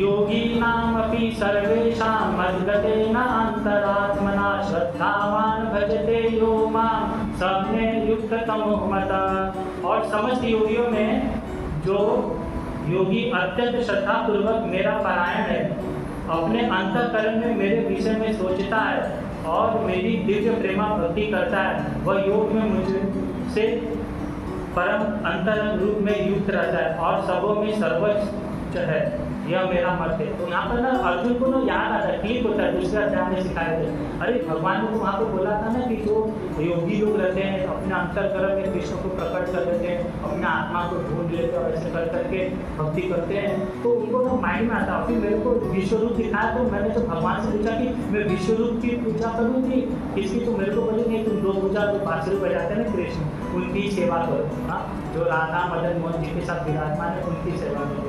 तो उनको डाउट आता है, अरे कहीं वो जो भक्त लोग हैं ना, निराकारवादी लोग, कहीं वो मेरे से आगे तो नहीं निकल गए और मैं पीछे रह जाता हूँ। यहाँ पर वो भक्ति योग में सबसे पहला उनको पूरा ज्ञान के साथ यहाँ पर आ रहे हैं ना, अभी हम लोग अध्याय भक्ति योग पर आ गए, मतलब उनको शरीर का ज्ञान भगवान ने दे दिया, आत्मा का ज्ञान दे दिया, हाँ गुरु के पास कैसे ज्ञान को सीखना है, गुरु की कैसे सेवा करना है, कृष्ण की कैसे सेवा करने का, विश्व रूप दिखा दिया, ये सब उनको ज्ञान हो गया उनको।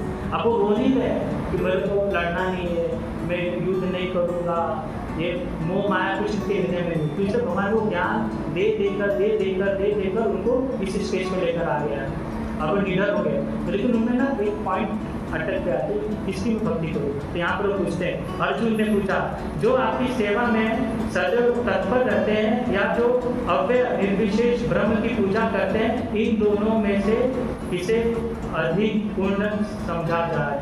तो यहाँ पर कृष्ण भगवान जी तो क्लियर पूछ रहे हैं, अर्जुन जी कृष्ण भगवान जी से क्लियर पूछ रहे हैं कि मुझे भक्ति किसकी करनी चाहिए, सगुणवादी की, आत्मवादियों की 2 श्रेणियां होती है, विभाजित किया गया है, निर्विशेषवादी तथा सगुणवादी। तो ये दोनों में से किसकी है, तो भगवान उसका उत्तर देते हैं, श्री भगवान ने कहा, जो लोग अपने मन को मेरे साकार रूप में एकाग्र करते हैं और अंतर श्रद्धा पूर्वक मेरी पूजा करने में सदैव लगे रहते हैं, वो मेरे द्वारा परम सिद्ध माने जाते हैं। तो भगवान यहाँ पर बता देते हैं कि नहीं, तुम वो वाला विधि का पालन मत करो, ये साकार सद्गुण वाला जो ना मेरा जो अर्च विग्रह है उसकी सेवा करो और अपने भक्ति को विकसित करो। यहाँ पर कृष्ण भगवान जी ये इस प्रश्न का उत्तर दे देते हैं।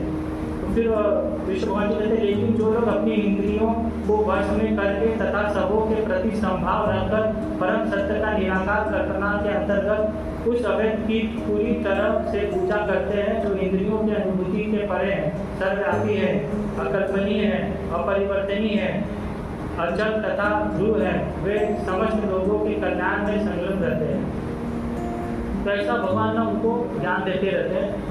तो ये यहाँ पर क्लियर कर देते हैं कि साकार रूप का आप पूजा करिए और निराकार रूप का पूजा मत करिए। निराकार रूप का पूजा करने से बहुत कष्ट है। अगर हमको बोला जाए आप चले चाहिए हिमालय पे आत्मा को आत्मज्ञान करिए, जैसे भगवद गीता में भगवान दूसरे अध्याय में बताते हैं ना आत्म साक्षात्कार, तो हम लोग क्या है ना देह कार्य और हम लोग को जो देह के रिलेटेड भौतिक चीज़ों के रिलेटेड बताया जाता है ना तो हमको समझ में आता है। अभी हम लोग बताएंगे तुम शरीर नहीं हो आत्मा, तो हम लोग को समझ में नहीं आता मैं आत्मा कैसे हूँ। और आत्मा को शरीर में ढूंढने का प्रयास करेंगे तो आत्मा इतनी छोटी है ना वो मिलेगी ही नहीं कभी हमको। तो भक्ति क्या करेंगे, इसलिए वो योगी लोग के लिए बताया। तो भगवान यहाँ पर अर्जुन को बोले वो जो मैंने ज्ञान दिया था वो योगी के लिए दिया हुआ था। तुम योगी थोड़ी हो, तुम तो क्षत्रिय हो और तुमको तुम्हारा कर्तव्य का पालन करने का है। तो इसके लिए भगवान उनको क्या बोलते थे, तुम वो मत करो, उसमें आप सक्सेसफुल नहीं होगे। तुम ये जो क्षत्रिय का है और मेरी भक्ति करो साकार रूप का, उसमें आप सक्सेस हो जाओ। इसलिए इसमें आपको चीज़ें समझेगी और वो तो बहुत कष्ट मिलेगा। आप जाओगे हिमालय में तपस्या करने के लिए, आप ध्यान करोगे, ठंडी लग जाएगी, भूख लगेगी, कुछ खा भी नहीं पाओगे। और वो योगी लोग जो फल नीचे गिरता है वो खाते, वो पका के भी नहीं खाते। और जो भी मतलब कपड़ा लत्ता जो मतलब पेड़ का रहता है उसको पहनकर वो अपने सारे जैसे बोलते हैं भगवान भगवद गीता में कि हाथी चंडाल मनुष्य सब में एक भाव देखने का, तुमका देख पाओगे? हाँ, ऐसा कोई हम लोग देख पाएंगे? कभी इधर हाथी आकर तो बोलेंगे कि नहीं आत्मा है, देख पाएंगे? हमारी दृष्टि ऐसे। तो भगवान उसको उस प्रोफेसर को रिजेक्ट करते, उसको ज्ञान देते फिर रिजेक्ट करते कि आप ये भक्ति नहीं कर पाओगे। अभी यहाँ पर जैसे सांप आ जाता है तो हम लोग बोलेंगे ये आत्मा है करके, संभाव है हमारी दृष्टि है, संभाव की नहीं। यहाँ पर सांप आ जाए तो हम लोग सब भाग जाएंगे। हाँ, तो संभाव की नहीं, वो योगी के लिए बताएगा। ऐसे योगी लोग जो रहते हैं ना बहुत तपस्वी रहते हैं, वो इस मार्ग का निराकार के मार्ग में जाते हैं, वो सब में संभाव देते हैं। लेकिन हमको क्या देखना है, हमको सब में देखना है कि ये भक्त का सेवा है और ये सबको हम भगवान की सेवा में कैसे लगा। तो ऐसे ही होता है कि एक बार प्रभुपाद जी जाते हैं, गाड़ी में जाते रहते हैं, उनके साथ एक भक्त रहता है और गाड़ी जाते हैं, तो बोलते हैं देखो ये चर्च कितना अच्छा है। तो भक्त बोलता है ठीक है प्रभु जी, ये चर्च हम लोग खरीद लेंगे और मंदिर बना देंगे। तो प्रभुपाद जी कुछ नहीं बोलते, बहुत अच्छी बात है। फिर ऐसे जाते हैं आगे, फिर बोलते अरे देखो ये गाड़ी कितनी अच्छी है, कितनी महंगी है, BMW। तो प्रभुपाद जी के साथ जो भक्त रहता है वो कहता है ठीक है प्रभुपाद जी ये गाड़ी हम लोग खरीद लेंगे और कृष्ण की सेवा में रहेंगे। और फिर कुछ दूर और जाते हैं, फिर कुत्ता रहता है। तो प्रभुपाद जी बोलते देखिए कुत्ता कितना प्यारा है। हाँ, तो प्रभु वो भक्त क्या बोलता है, प्रभु जी ठीक है हम लोग कुत्ते को भी ना अपने साथ रख लेंगे। प्रभुपाद जी ऐसे देखते हैं बेवकूफ मत बनो, बुद्धि का प्रयोग करो। तो कृष्ण भक्ति में हमको किसका प्रयोग करना चाहिए, अपने बुद्धि का प्रयोग करना चाहिए कि हम कृष्ण के खुश करने के लिए जो भी अनुकूल चीजें हैं ना उसको ग्रहण करना, प्रतिकूल चीजों को त्यागना है। तो जब तक हम लोग ये ग्रहण नहीं करेंगे ना तो हम लोग भक्ति में आगे नहीं बढ़ेंगे। ठीक है, तो भक्ति का जन्म कैसे होता है, तमोगुण से, रजोगुण से और सतोगुण से होता है। और यह मैंने बता दिया आपको। तो शुद्ध भक्ति को अगर समझना है, अभी हमारे हृदय में भक्ति आ रही है, हमको आगे बढ़ना है। ये जो स्टेजेस है जो अर्जुन को भगवान यहाँ पर ना उसके स्टेजेस बताते हैं कि एक के बाद तुम ये भक्ति करोगे तो श्रेष्ठ है। अगर ये नहीं करते, ये नहीं कर पाओगे तो कम से कम ये भक्ति कर लो, साधना भक्ति करो। ये नहीं कर पाते ठीक है 16 माला कर सकते हो, ये नहीं कर पाओगे ठीक है मंदिर में आया करो, भक्तों का संग करो। ये नहीं कर पाओगे ठीक है आप दान दक्षिणा को बाहर किसी को लोगों का सेवा करो।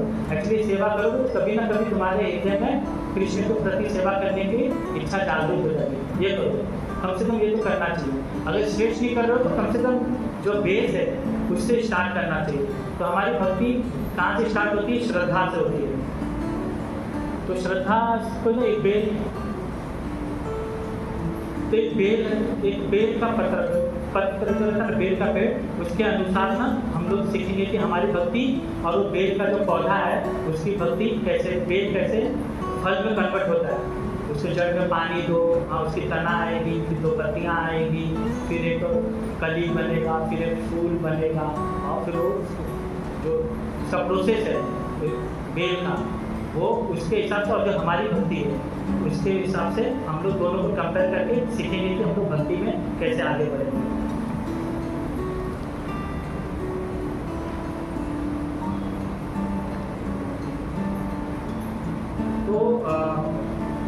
तो सबसे पहला जो है भक्ति श्रद्धा। हमारे हृदय में भक्ति आती कैसे है? जब कोई भक्त, जैसे शिला प्रभुपाद जी बताते हैं ना कि हिमालय से ना नदी बह रही है और अपने प्रवाह में बहते बहते बहते जाके समुद्र में मिल जाती है, और उसी नदी में ना हिमालय के ऊपर कोई एक लकड़ी का टुकड़ा है, और वो लकड़ी का टुकड़ा भी बहते रहता है, किसी पत्थर में आकर फंस जाता है, किसी पत्थर में आकर वो फंस जाता है।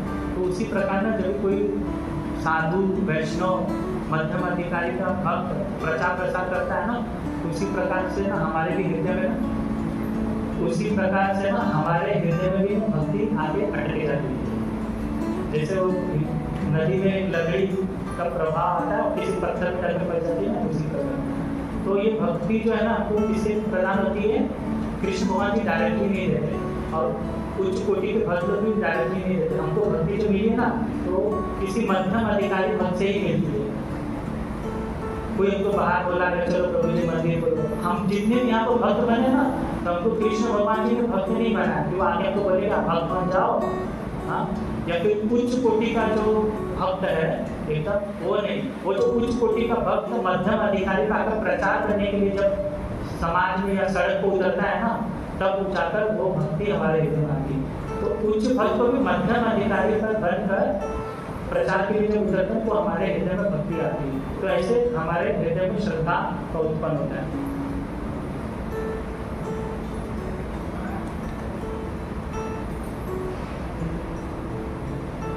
तो जब श्रद्धा से हमारे हृदय में भक्ति आती है ना, तो उसी प्रकार से हमको भक्ति का बीज मिलता है ना। जैसे हम लोग श्रद्धा करते हैं, साधु संग करते हैं, भजन क्रिया करते हैं, तो हमको गुरु महाराज एक बीज देते हैं, भक्ति का बीज। तो उस बीज को हम लोग कहाँ बोएंगे? अपने हृदय में बोएंगे। लेकिन हृदय कैसा होना चाहिए? जैसे आपको वो बेल का बीज दे दिया, तो आपको ये जमीन की तलाश करो ना, इसको जमीन में बोओगे ना। ऐसे तो नहीं किधर भी जाकर बोल दोगे बंजर जमीन है, वहाँ पे धूप लग रहा है, पत्थर है, उस पत्थर को बीज रख दोगे तो क्या होगा? वो बीज सड़ जाएगी, वो अंकुरित नहीं होगी। हाँ, तो उसी प्रकार से हमको भक्ति का बीज मिलता है ना। ब्रह्मांड ब्रह्मते कौन भाग्यवान जीव, गुरु कृष्ण प्रसादे पाए भक्ति लता बीज। तो गुरु और कृष्ण के माध्यम से, वैष्णव के माध्यम से जब भक्ति का लता का बीज मिलता है ना, उसको ना हमको हमारे हृदय को साफ करके बोना रहता है। ऐसे नहीं तो इसमें काम, क्रोध, लोभ, मोह, ईर्ष्या, दूसरे से नफरत करने का ये सब गुण है भरा हुआ है, तो हमारी भक्ति फलेगी नहीं। वो जो बीज रहता है, तो उसके लिए जब हम लोग वो भक्ति का जो बीज है ना, उसको अच्छी मिट्टी देते हैं, जो उपजाऊ मिट्टी पर से उसमें डालते हैं उस बीज को। उसी प्रकार जो हमारे हृदय का जितना भी क्लेश है, मतलब पाप कर्म किए हैं, वो सब भी बीज हमारे हृदय में, पुण्य कर्म किए हैं वो भी बीज है, और पूर्व काल में जो पाप पुण्य करिए उसका भी बीज हमारे हृदय में आने वाला है।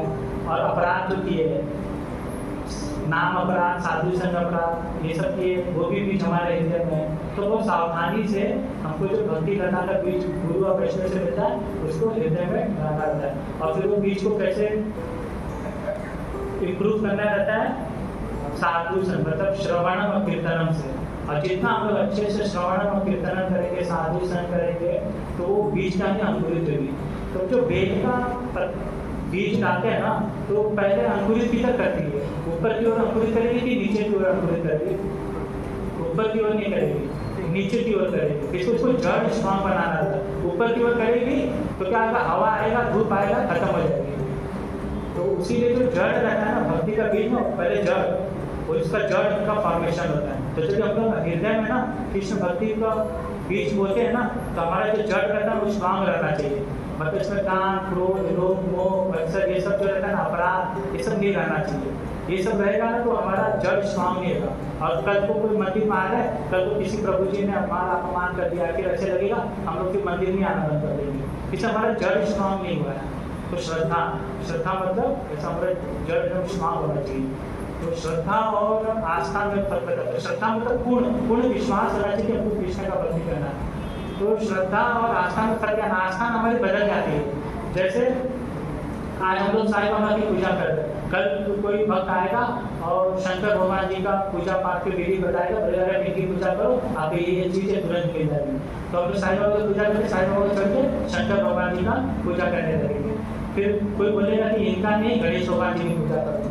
तो फिर हमारी जो आस्था रहती है चेंज होकर क्या चली जाती है, गणेश भगवान जी को पूजा करने लगती है। तो ये आस्था रहती है, पल पल पर हमारी आस्था बदलती रहती है। जो श्रद्धा रहती है ना वो बदलती नहीं है। तो इसको एक एग्जाम्पल के रूप में समझाता हूँ। जैसे हम लोग किसी दुकान पर गए और दुकानदार को बोलेंगे कि मेरे को ना 5 किलो चीनी दे दो, और दुकानदार क्या करेगा, 5 किलो चावल देगा, उसमें 10-15 दाना जो है ना वो डाल देगा, बोले ये तो आपकी चीनी।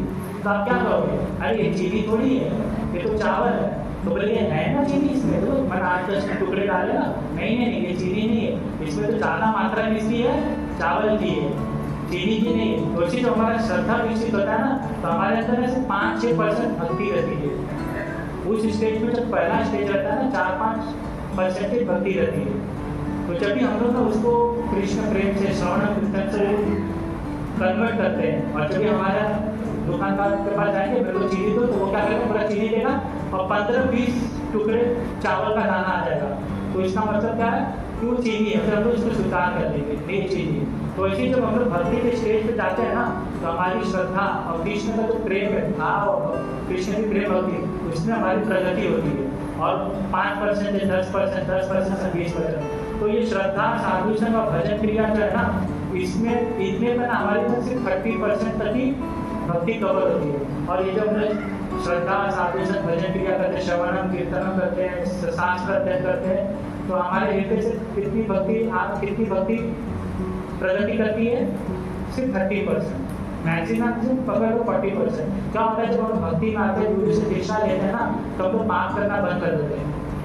तो वो जो पाप करने की प्रवृत्ति रहती है जड़ से बंद होती है। जैसे हम लोग पहले लहसुन प्याज खाते थे, कोई मांसाहार करता है, हाँ, कोई शराब, कोई नशा ऐसे ग्रहण कर रहा है। लेकिन जब भक्ति आती है, उसकी दीक्षा होती है, तो वो मांस खाना बंद कर देता है, नशा करना बंद कर देता है, अवैध स्त्री संबंध कर देता है, 4 नियम है ना, वो बंद कर देता है। तो इसका मतलब क्या हुआ, सिर्फ श्रद्धा, साधु संग और भजन क्रिया का पालन करते करते वो जो ये पाप कर रहा था ना, वो तुरंत उसके जिंदगी से चला जाता है। अब ये जो मांस खाने की, दारू पीने की, ये जो पाप कार्य थी ना, वो उसको ना एकदम टच भी नहीं करेगा, वो सपने में भी उसको टच नहीं करेगा।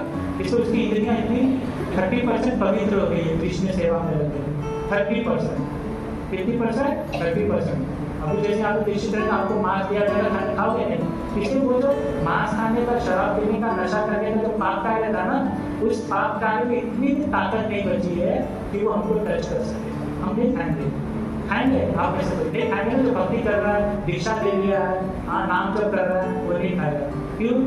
इसलिए उसने सिर्फ केवल ये श्रद्धा और साधु संग भजन क्रिया करने से सिर्फ केवल इतना ही 30% की भक्ति से उस पाप को अपने जीवन से पूरा नष्ट कर दिया। तो ऐसी अनर्थ निवृत्ति, जब हम लोग अनर्थ निवृत्ति के स्टेज पे जाते हैं ना, तो 70-80% पाप करते हैं। नाम अपराध है, हाँ, भक्ति में आने के बाद हम लोग का जो पाप का अपराध होता है, पुण्य का अपराध होता है, ये सब हमारे हृदय में रहता है। फिर अपराध वैष्णव से और साधु संघ का जो अपराध करते हैं, बहुत खतरनाक अपराध होता है। और जब वैष्णव और साधु का अपराध करते हैं ना, तो हमारे जो आत्म साक्षात रहता है ना, हमारे हृदय में जो कृष्ण भगवान जी का स्वरूप को देखना रहता है ना, वो आवृत हो जाता है। जैसे कमरे में बंद कर दिया जाएगा ना, वैसे हमारा जो कृष्ण स्वरूप है ना, वो आवृत हो गया। तभी हम लोग हमारे हृदय में कृष्ण भगवान जी को देख पा रहे क्या? नहीं देख पा रहे। क्यों नहीं देख पा रहे? इसमें हजारों करोड़ों जन्म से ना, हजारों और करोड़ों जन्म से ना कृष्ण और वैष्णव का ना साधु संग अपराध किए, इसलिए जो हमारे हृदय में है ना स्वरूप कृष्ण भगवान जी को दो बोलते हैं ना स्वरूप सिद्धि, वो स्वरूप उत्पन्न नहीं हुआ। क्यों नहीं हुआ उत्पन्न? इसे हमने अपराध किया। तो ये जो हम लोग भक्ति का स्टेजेस करते हैं ना, श्रद्धा, साधु संग, भजन किया, जब अनंत निवृत्ति का स्टेज आता है ना, तो हम लोग पाप है ना वो नष्ट हो जाता है। कहा जाता है कि हरि नाम, ये जो महामंत्र का भगवान का नाम है, हरि नाम प्रभु है ना, नाम प्रभु, वो क्या करते हैं ना, वो आगे की समान है। भागवत में ऐसा मेंशन आता है कि वो आगे के समान है। और वो उनका नाम लेने से क्या होता है ना, जितने भी हमारे पाप है ना, उसमें ना कापूस की पहाड़ की तरह, और इसमें चिंगारी, वो आग नाम लेते हैं ना, इसमें आग लग जाती है और सारे पाप जल के भस्म हो जाते हैं। जैसे हम लोग श्रद्धा साधु से भजन क्रिया करके अपने जो पाप करने की प्रवृत्ति थी ना, मांस नशा, इसको जड़ से नष्ट हो गया। ये किसके माध्यम से हुआ? हमारे बल पर नहीं हुआ, ये हरि नाम, ये हरि नाम की इतना ताकत है। साक्षात दिखा ना अभी हमको, जब ये श्रद्धा साधु से भजन क्रिया किया तो हम लोग कहाँ भटक रहे थे? हाँ, भौतिक जगत में कैसे इंद्र सुख के लिए भटक रहे थे, लेकिन इसी में केवल हरि नाम का लेकर, लेकिन हमने अच्छे से लिया नहीं, अभी हमने पूरा अपराध को छोड़ा नहीं है। नाम अपराध कर रहे हैं, मंदिर मान के साधु के साथ, ग्रंथ के साथ, हाँ, नाम जब में घूमते फिरते डरते अपराध कर रहे हैं, तो हमको स्वरूप सिद्धि प्राप्त नहीं हुआ। लेकिन ये नाम में इतना ताकत है ना कि हम लोग का जो पाप कार्य है उसको पूरा रोक दिया है, इतना ये नाम की महिमा है। तो ये हो गया दूसरा स्टेज, बताते साधु संग भजन क्रिया में ये सब हम लोग नाम अपराध जो पाप करते हैं ना, अपराध। तो पाप क्या होता है? पाप वो कार्य होता है कि जो हम लोग अपने इंद्रिय सुख के लिए करते हैं। जैसे मैं किसी दुकान में गया, मेरे को भूख लगा, मैंने अच्छा सा चॉकलेट देखा, तो मैं क्या किया, पैसे वैसे तो है नहीं, काम करता हूँ, चॉकलेट चुरा कर खा लेता हूँ। हाँ, अब ये शास्त्र में बताए हुए के अनुसार कार्य न करके मैं चोरी करके खा लिया, तो क्या हो गया? पाप हो गया। और वैसे हम लोग का पुण्य का भी हमारे हृदय में ऐसे तो पाप कार्य का जन्म होता है, और हमारे पाप हमारे हृदय क्षेत्र में सब इकट्ठे हुए रहते हैं, अनंत जन्मों से इकट्ठे हुए। तो उसी प्रकार ना हमारे पुण्य कार्य, पुण्य कर्म भी करते हैं ना कि अरे चलो मैं गुरु को प्रसन्न करूँ, ये दान करूँ, दक्षिणा करूँ, जो मतलब मेहनत करके शास्त्र में जो बताया उसके अनुसार कार्य करके जब हम लोग कार्य करते हैं, तो हमारे अंदर पुण्य का जन्म होता है, हमारे हृदय में पुण्य आता है। और ये सब प्रकृति के अंदर रहती है। प्रकृति क्रिया मनानी गुणों कर्माणी सर्वस्व, अहंकार विभुर आत्मा कर्ता अहमिति मान्यते। ये प्रकृति में ना रहती है, लेकिन हम लोग ये सब कार्य करते हैं ना, सिर्फ अहंकार वश में करते हैं कि ये हम लोग कर रहे हैं। एक्चुअली हमारी इच्छा करने की जो प्रवृत्ति भी रहती है वो प्रकृति के द्वारा आती है। जैसे हम लोग पाप कर रहे हैं ना, तो हम लोग पाप कर को बंद नहीं कर पाएंगे, वो प्रकृति के द्वारा, हमारे पूर्ण जन्म के द्वारा हमारे हृदय में उग रही है। तो पाप और पुण्य का भी बाधक है, तो हम लोग हरि नाम से ये पाप और पुण्य का नष्ट कर देते हैं। और फिर जैसे हम लोग जैसे पाप करते हैं ना, तो हम लोग सोचेंगे कि मैं धनी के घर में पैदा हो जाऊँ, मेरे को धन मिल जाए। तो ये पाप के कारण जब हमारे हृदय में रहता है ना, तो हम लोग बहुत मेहनत करते हैं और उसको प्राप्त नहीं कर पाते, धनी नहीं बन जाते। सोचते कि हम अमीर बन जाओ, गाड़ी ले लो, तो भौतिक सुख सुविधा ले लो ना, तो हमको भौतिक सुख सुविधा नहीं मिलती, क्योंकि सब पाप के कारण ना हमको अड़चन आता है, वो हमको मिलता नहीं है चीज़ पाप में। लेकिन पुण्य करते हैं ना, तो हमको मिल जाता है आसानी से, हमको धन भी मिल जाएगा। सोचेंगे कि मैं किसी धनी के घर पर पैदा हूँ, तो धनी के घर पर भी पैदा हो जाएगी, वो इच्छा पूरी हो जाती है। लेकिन भक्ति में आगे बढ़ने की इच्छा नहीं होती, अपराध नष्ट नहीं होता है। तो अपराध कैसे नष्ट होता है? जैसे हम नाम के प्रति अपराध कर दिए, तो हमको नाम की महिमा सुनना पड़ेगा, और जितना नाम की महिमा सुनेंगे और नाम का आश्रय लेंगे, हरे कृष्णा कृष्णा कृष्णा हरे हरे, हरे राम राम राम हरे हरे। तो जितना हम लोग नाम के प्रति अगर हम अपराध करते हैं, तो हम तो रोज नाम के प्रति अपराध करते ही हैं। शिला प्रभुपाद जी कहते हैं कि हमको बोलना है, श्रवणम और कीर्तनम, मुंह से बोलना सुनना है, लेकिन हम लोग 16 माला क्या बोल कर सुन पाते नहीं बोलते, इसका मतलब नाम के प्रति अपराध हो रहा है, इसलिए हम लोग भक्ति में आगे नहीं बढ़ पा रहे। तो ये जो अपराध कर रहे हैं, तो ये अपराध कैसे नष्ट होगा? अनंत निवृत्ति पर जब लोग नाम की महिमा सुनेंगे। उससे देखो मंदिरों में, स्मार्ट मंदिरों में, साधु में जब महाराज जी आए तो नाम की महिमा का बताते हैं कि नाम की जब महिमा सुनते हैं ना, तो हम लोग नाम के प्रति जो अपराधी है ना, तो अपराध नष्ट होता है, और वो अपराध नष्ट होता है। फिर से जब हम लोग नाम करते हैं तो पूरी तरह से नष्ट होता है। मतलब जो भी हम लोग अपराध करते हैं, जिसके भी प्रति अपराध करते हैं, उसका गुणगान करना है और एक नाम का आश्रय लेने का। हरे कृष्णा कृष्णा कृष्णा हरे हरे, हरे राम राम राम हरे हरे। तो वो अपराध नष्ट हो जाए। जैसे हम मंदिर में आते हैं, किसी वैष्णव से अपराध कर दिया, और वैष्णव का अपराध कर दिया, तो प्रभु जी बोलता है नहीं जाइए, आप उनसे अपराध दिया, मुझे काम करिए, क्षमा मांग लीजिए, वो क्षमा कर देंगे। तो क्या, जब हम लोग वैष्णव को, फिर वो वैष्णव दयालु रहेगा, उसका हृदय अच्छा रहेगा, वो उसे माफी मांगेगी, प्रभु जी मैंने आपके प्रति गलती किया, क्षमा किया, मुझे माफ कर दो, वो दया बस बोले ठीक है मैंने क्षमा कर दिया। लेकिन जो हमने वो अपराध किया है, जब हमारे हृदय में अभी उसका जन्म हो चुका है उस अपराध का, तो वो क्या नष्ट होगा? नहीं होगा। तो हमको क्या करना पड़ेगा? उस वैष्णव का जिसके प्रति हमने अपराध किया उसका गुणगान करना पड़ेगा। ऐसा नहीं कि उन्होंने क्षमा कर दिया तो क्षमा, हमारे हृदय से हमारे अपराध जो है कभी भी हमारे हृदय से जाता नहीं जब तक हम लोग उस अपराध के प्रति गुणगान नहीं करते और नाम का आश्रय नहीं करते। हमने तो क्षमा मांग लिया, क्षमा मांगने के बाद क्या होगा?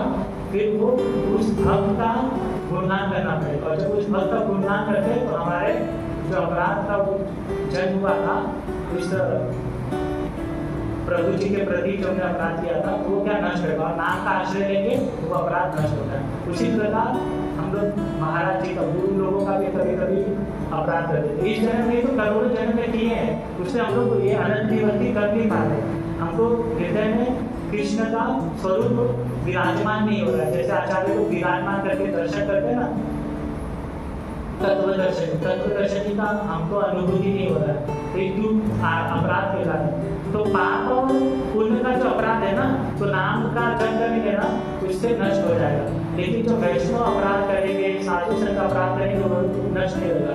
जैसे हरिदास ठाकुर, वो ब्रह्मा जी की पोस्ट पर थे, ठीक है, वो ब्रह्मा जी की पोस्ट पर थे और उन्होंने क्या अपराध कर दिया? कृष्ण भगवान जी के प्रति अपराध कर दिया। जब वो कृष्ण भगवान जी अवतार लेकर आए थे, द्वार वालों को के साथ प्रसाद पा रहे थे, तो उनको थोड़ी सी शंका हुई, अरे ये कैसे भगवान है? हाँ, ये कैसे भगवान है? द्वार वालों के साथ उनका जूठा खाना ऐसा व्यवहार कर रहे थे। तो वो क्या किए, द्वार वालों को चुरा लिए और गैयों को भी चुरा लिए और अपने धाम में जाकर लेकर छुपा दिए। तो कृष्ण भगवान जी उनसे ना जब वो क्षमा मांगी उनको देखेंगे नहीं।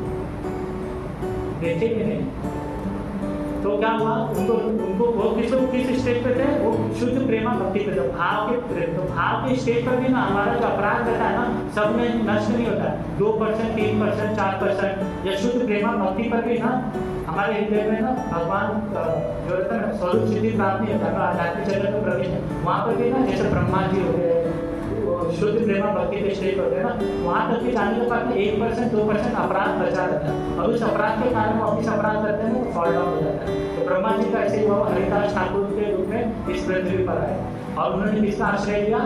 नाम का आश्रय लिया। कितने बार नाम जप करते थे? 3 लाख बार नाम जप करते थे। हरे कृष्णा कृष्णा कृष्णा हरे हरे, हरे राम राम राम हरे हरे। सोचो 3 लाख, और वो सिर्फ 3 लाख का नाम जो भी नहीं करते थे, किसी वैष्णव के प्रति अपराध नहीं करते थे, ठीक है। और लेकिन अपराध किए थे तो अब वो अपराध का उनके हृदय को फल तो आ गया था। उसलिए क्या हुआ, वो जब राजा का शासन था ना, तो उनको पकड़ के लेके गए, तुम नाम जप कर रहे हो, इसको ये तो हिंदू परिवार, अरे मुसलमान परिवार में चल रहा और ये हिंदुओं का नाम ले रहा है, तो उसको पकड़ के गए। उसको बोले तुम छोड़ दो, तो बोले मैं नहीं छोड़ सकता, नाम जब नहीं छोड़ूंगा। तो उनको ना पनिशमेंट मिला गया। तो कैसे पनिशमेंट मिला गया? 22 चौराहे पर जाकर उनको मारा गया। तो 22 चौराहे पर मतलब जो पब्लिक का प्लेस रहता है ना, 4 तरफ से जो सड़क आती है उसमें बीच में लेके जाने का, और कोड़े से जल्लाद लोग रहते हैं बहुत मारते हैं। तो नॉर्मल पब्लिक को जब भी दंड दिया जाता था ना, तो 1 चौराहे, 2 चौराहे और 3 चौराहे पे जाकर उसको इतना मारते थे ना, वो बेचारा शरीर छोड़ देता था। लेकिन हरिदास ठाकुर के साथ ऐसा नहीं हुआ। पहले चौराहे पे लेके गए ना तो सब मार रहे थे, वो जल्लाद रहते ना, वो मार रहे थे चाकू से, बहुत मार रहे थे, और नाम का आश्रय छोड़े नहीं, ठीक है। तो जो पब्लिक देख रही थी ना, तो उससे प्रार्थना करते मत मारो, हरिदास ठाकुर को मत मारो, वो निष्पाप है, उसको मत मारो। तो वो बोले इसको कुछ ना कुछ दूसरे चौराहे पे लेके गए, उधर बहुत मारना स्टार्ट किए। लेकिन वो क्या, उन्होंने अपराध किया था भगवान के और वैष्णव के प्रति, उन्होंने भक्तों को और भगवान को दूर कर दिया था ना। तो वो उस अपराध के कारण उनको यहाँ पर पनिशमेंट मिला और फिर बहुत मारते हैं दूसरे चौराहे पे, फिर तीसरे चौराहे पे ले जाकर मारते हैं, चौथे, पांचवें, छठवें, सातवें, आठवें, ऐसे 22 चौराहे पर हरिदास ठाकुर को लेकर जाके मारते, लेकिन उन्होंने हरि नाम नहीं छोड़ा। किसको वो शुद्ध भक्त है ना, उनमें जो पाप ये सब भी स्टेज था ना, श्रद्धा, साधुसन, भजन क्रिया, अनर्थ निवृत्ति, निष्ठा, रुचि, आसक्ति, भाव और प्रेमा भक्ति के स्टेज पर थे। लेकिन वो 2-3% जो अपराध था ना, उसके कारण उसके लिए उनको असर नहीं हो रहा था, क्योंकि उनके हृदय से सब पाप नष्ट हो गया। जैसे हम लोग श्रद्धा, साधुसन, भजन क्रिया करने से मांस, दारू पीना का पाप हमको टच नहीं करता है ना, उससे वो इस स्टेज पर थे, भाव प्रेमा के स्टेज पर थे। उसको उनको जितना मारा जाता था, हाँ, उनको दंड दिया जाता, तो सब असर नहीं करता था, छू भी नहीं पाते, मतलब भौतिक प्रकृति का जो अपराध है, दंड में उसको टच भी नहीं कर पा रहा था। तो ये स्टेजेस से भक्ति का, तो वो उतने स्टेज पर थे, लेकिन वो 1-2% स्टेज अपराध के कारण वो यहाँ पर पनिशमेंट हो गए थे। तो 22 चौराहे पर ले जाकर उनको मारा गया। तो जल्लाद को उनके हाथ में पूरे छाले हो आ गए, ये सब आ गया। तो वो क्या किए, वो हरिदास ठाकुर के चरणों में दिए गए, अरे प्रभु आप तो लगते हो बहुत महान संत हो, आप और भगवान विष्णु की बहुत कृपा है, हम लोग को ना राजा जो है ना वो पापी हो, मार देगा। एक काम करें प्रभु, अगर हम लोग आपको नहीं मारे, हमारे छोटे छोटे बीवी बच्चे हैं, बीवी है, घर परिवार चलाना है। तो हरिदास ठाकुर का जो एक भक्त का क्या हृदय कैसा था, दयालु। बोलो हरिदास ठाकुर को इतना मारे, लेकिन वो इतने दयालु थे, बोला ऐसी बात है तुमको राजा दंडित करेगा, एक काम करता हूँ मैं मर जाता हूँ। और हरिदास ठाकुर क्या करते, मरने का एक्टिंग करते थे, और वो जल्लाद तो उनको लेके जाते और गंगा जल में फेंक देते, और गंगा जल में फेंकने के बाद फिर वापिस से हरिदास ठाकुर उस पार जाते हैं और एक कुटिया बनाते हैं, तुलसी माला का उपयोग करते हैं और नाम जप करने लगते हैं, हरे कृष्णा कृष्णा कृष्णा हरे हरे, हरे राम राम राम हरे हरे।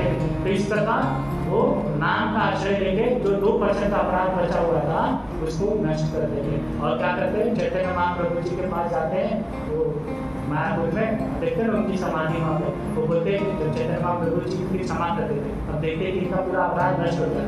कृष्ण भगवान जी को प्रति थे ना, तो बोलते कि आपकी इच्छा क्या है हरिदास ठाकुर?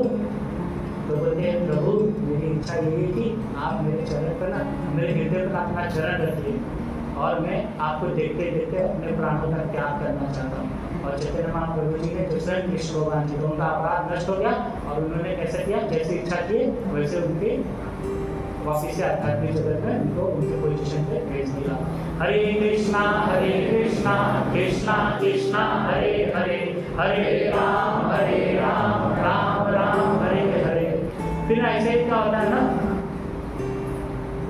एक बार ना प्रभुपाद जी ना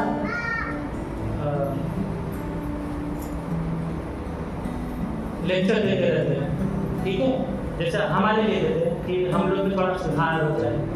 हम लोग भक्ति तो कर रहे हैं, लेकिन हम लोग अपने जो फल है ना, जो बोलते हैं ना भक्ति का जो सेवा है ना, अपने इंद्रियों से हमारी जितनी भी ताकत है कृष्ण की सेवा करनी है, अपने इंद्रियों, मन, बुद्धि, सारी चीजें जैसी भी है और शरीर के माध्यम से सेवा करना है, तभी वो कंप्लीट सेवा होती है। ऐसा तो जैसे मंदिर में बर्तन मांज रहे, मंगला आरती कर रहे, पूरा सेवा नहीं। जब हमारा मन, बुद्धि, इंद्रियां हमारे हृदय के साथ, हमारी जितनी भी इंद्रियां है ना, वो पूरे इंद्रियों के साथ भगवान की सेवा करते हैं, तो हमको उसको कहा जाता है शुद्ध भक्ति, उसको कहा जाता है प्रेम। तो एक बार प्रभुपाद जी ना इस्कॉन मंदिर में थे, अपने जूहू के, वो लेक्चर दे रहे थे, और वो लेक्चर देने के टाइम पे ना उन्होंने इतना अच्छा लेक्चर दिया ना, तो उस लेक्चर में एक बुजुर्ग आदमी था, सीनियर सिटीजन से बोल रहा था, और बहुत प्रभावित हुआ। वो प्रभुपाद जी के पास आया और बोला, प्रभुपाद जी आपने इतना बढ़िया लेक्चर दिया ना, मेरे हृदय में ना दिव्य ज्ञान प्रकट हो गया। मैं भी ना अभी ना भक्ति करूँगा, कृष्ण भगवान जी का जप करूँगा। तो प्रभुपाद जी बोले ठीक है, 16 माला बैठ के करिए। और वो प्रभुपाद जी के संपर्क में आने में वो बुजुर्ग आदमी हरे कृष्णा कृष्णा कृष्णा हरे हरे, हरे राम राम राम हरे हरे, पूरा वो जप करने का 16 माला। प्रभुपाद जी बोला मैंने 16 माला करके, प्रभुपाद जी बोले वेरी गुड। फिर वो घर पे आता है, वो उसका जितना भी रहता है ना प्रॉपर्टी, जितना भी मशीन रिटायर रहता है, बहुत काम धंधा किया था, बहुत धन भी इकट्ठा किया था, और क्या करता वो पूरा प्रॉपर्टी साइन करता, अपने बच्चों को सब दे देता। और फिर ना कुछ दिन के बाद आता है प्रभुपाद जी को, तो प्रभुपाद जी बोलते आप कहाँ चले गए थे, एक दिन सोना माला किया फिर गायब ही हो गए। तो प्रभुपाद जी तो बोला मैंने जब से आपका लेक्चर सुना ना प्रभुपाद जी, तो ना मैं सोचा मैं ना पूरा समर्पण कर दूँ, मैं पूरी भक्ति करूँ, तो मैं इसलिए ना चला गया था। ये सब जो मेरे जंजाल पा रहा था ना, प्रॉपर्टी घर भी, वो सब अपने बीवी बच्चों पे सबके नाम पे करके सब देख रहा है। आप एक काम करिए, आप मेरे को मंदिर में रख लीजिए, आप मैं भक्ति करूँगा, सेवा करूँगा। प्रभुपाद जी ने बोला अच्छा आप करते क्या, तो बोले कि ये पोस्ट में था, बहुत धन कमाया हूँ। तो प्रभुपाद जी बोलते ना एक काम करिए, आप जाइए और जो आपने ना युवा अवस्था से देहिनो अश्विनी यथा देहे कुमारियोनम जरा तथा देहांतर प्राप्ति धीरस्तत्र न मोहिते। जैसे भगवद गीता में भगवान बताते हैं ना कि हम लोग पहले तो बाल अवस्था में रहते, फिर युवा अवस्था में आते, फिर बुजुर्ग होते हैं, फिर देह छोड़ देते हैं। आत्मा का तो परिवर्तन भी था, लेकिन देह का परिवर्तन था। तो प्रभुपाद जी बोलते हैं देखो आपका जो देह का परिवर्तन है, जब युवा अवस्था में पाए थे ना, आपने बहुत मेहनत किया, बहुत कर्म किया है, और उस कर्म का बहुत सारा फल होगा। तो एक काम करिए, आपने जितना जवानी भर में मेहनत किया है ना, वो कर्म का फल लेकर आइए। और मैं दिख रहा है ना राधा राजबिहारी के चरणों में सेवा में लगा देंगे, और आपकी इंद्रियां शुद्ध हो जाएगी, और आप भक्त बन जाओगे, आप आध्यात्मिक जगत में चला जाओगे, इसी जन्म में चले जाओगे, नो वरी नो टेंशन, ऐसा बोलते हैं। तो वो बोलते हैं जाओ आप अपना जितना भी मेहनत किया वो धन लेकर आओ प्रभुपाद। तो उसकी इतनी आसक्ति रहती है, प्रभुपाद जी का मूल्य देते नहीं, प्रभु जो मेरे घर वाले मेरे बीवी बच्चे परेशान करेंगे, वो सब देंगे नहीं मेरी प्रॉपर्टी। तो भगवान बोलते हैं कि देखो आपने इतना मेहनत किया, आपने जवानी भर जो फल दिया, लेकिन भगवान को जो आप जो कर्म करते हो ना, उसका फल चलता है। आप ये मैं आपको पंचतत्वों का शरीर लेकर क्या करूँगा, आप तो बुजुर्ग हो गए हो, आप तो प्रचार प्रसार भी नहीं करोगे, आपके सेवा से थोड़ी प्रसन्न हो। भगवान आपकी शरीर की सेवा से प्रसन्न नहीं होते, आपके कर्म का जो फल रहता है ना, उसको अर्पित करते हो तो श्री कृष्ण भगवान जी प्रसन्न होते हैं। हरे कृष्णा कृष्णा कृष्णा हरे हरे, हरे राम राम राम हरे हरे। तो हम लोग जो भक्ति कर रहे हैं ना, तो हम लोग जो दिन भर कार्य करते हैं ना, उसका फल भगवान श्री कृष्ण को सुख के लिए सेवा में लगाना होता है। जैसे हम लोग ऑफिस जा रहे हैं, तो हमको ऐसा सोचना चाहिए कि मैं ऑफिस किसके लिए जा रहा हूँ, काम करने के लिए जा रहा हूँ। मेरे को जो भी धन मिलेगा, जो भी कोई जो भी बिजनेस करता रहेगा, कोई बिजनेस कर रहा है, कोई सर्विस कर रहा है, कोई अपना छोटा मोटा बिजनेस कर रहा है, तो उसको ऐसा अपना कर्म को स्थापित करना है कि मैं जो कर्म कर रहा हूँ ना, कृष्ण के सुख के लिए कर रहा हूँ। मेरे को जो धन मिलेगा मैं भोग लगाऊंगा, भगवान को अर्पण करूंगा, फिर स्वीकार करूंगा, साधु संग करूंगा, ये सब करूंगा। तो ऐसे इस भाव से जब वो कर्म करता है ना, तो उस कर्म का बंधन नहीं लगता है। यही भगवान अर्जुन को सिखाते हैं। जब वो हो रहा था ना कि मेरे ताऊ है, मेरे चाचा भतीजे ये सब है, मैं इनको कैसे मारूंगा, मैं तो भीष्म पितामह जी के गोद में खेला, वो तो मैं कैसे खिलाते ले करके गोदी में खिलाते थे, और मैं उनको आप बोलो कि मैं उनको मार दूँ, ऐसा थोड़ी होगा। बस उनकी आसक्ति थी, बस वो जो कर्म जो किए हैं, वो जो उनके प्रति जो सुख उनको सुख देने का था ना, वो अपने सुख के लिए कर रहे थे। तो वही भगवान कर्म का ज्ञान देते, फिर वही कृष्ण भावना कर्म का ज्ञान देते, फिर वही दिव्य ज्ञान देते, फिर वही ध्यान योग देते हैं, फिर वही भक्ति योग देते हैं। ऐसे ऐसे कर भगवान ज्ञान देते जाते, फिर लास्ट में क्या बोलते थे, सर्वधर्म परित्याज मामेकं शरणं व्रज अहं त्वं सर्व पापेभ्यो मोक्षमे नाशुच्यते। भगवान बोलते अर्जुन ये जो मैंने तुमको ज्ञान दिया ना, ये सब बकवास है, ये सब को छोड़ दो। जो तुम इंद्रिय सुख के लिए कर रहे हो, ये सब कर रहे हो ना, इसको छोड़ दो, आप मेरी शरण आ जाओ, और जो तुम्हारे कर्म का फल है ना, वो सब मेरे को अर्पण कर दो। मैं क्या करूँगा ना, तो तुम्हारा जो पाप पूर्ण अपराध है सब, उसको सबको नष्ट कर दूंगा, और तुमको मैं आध्यात्मिक जगत में लेके जाऊँगा। जब तुम मेरे को पूर्ण समर्पण कर दोगे ना, तो मैं तुमको आध्यात्मिक जगत में लेके जाऊँगा। तो कृष्ण भगवान जी अर्जुन ऐसे ही करते हैं, बोलते हैं कि फिर वो युद्ध करते और युद्ध में सबको मार देते, और कृष्ण भगवान जी के लिए युद्ध करते हैं। तो जब हम कृष्ण भगवान जी के लिए कर्म करते हैं, कृष्ण भगवान जी के सुख के लिए कर्म करते हैं, तो हमको कोई दोष कोई बंधन नहीं रहता है। और ऐसा शास्त्र में आता है, गजेंद्र जैसे भक्ति योग में भगवान कृष्ण एक जगह बताते हैं ना कि जो ऐसे भाव से मेरे को समर्पण होकर पूरा तन मन से कर्म करता है और मेरे को पुकारता है ना, मैं उसके पास आ जाता हूँ तुरंत और उसको जन्म मृत्यु से निकाल देता हूँ।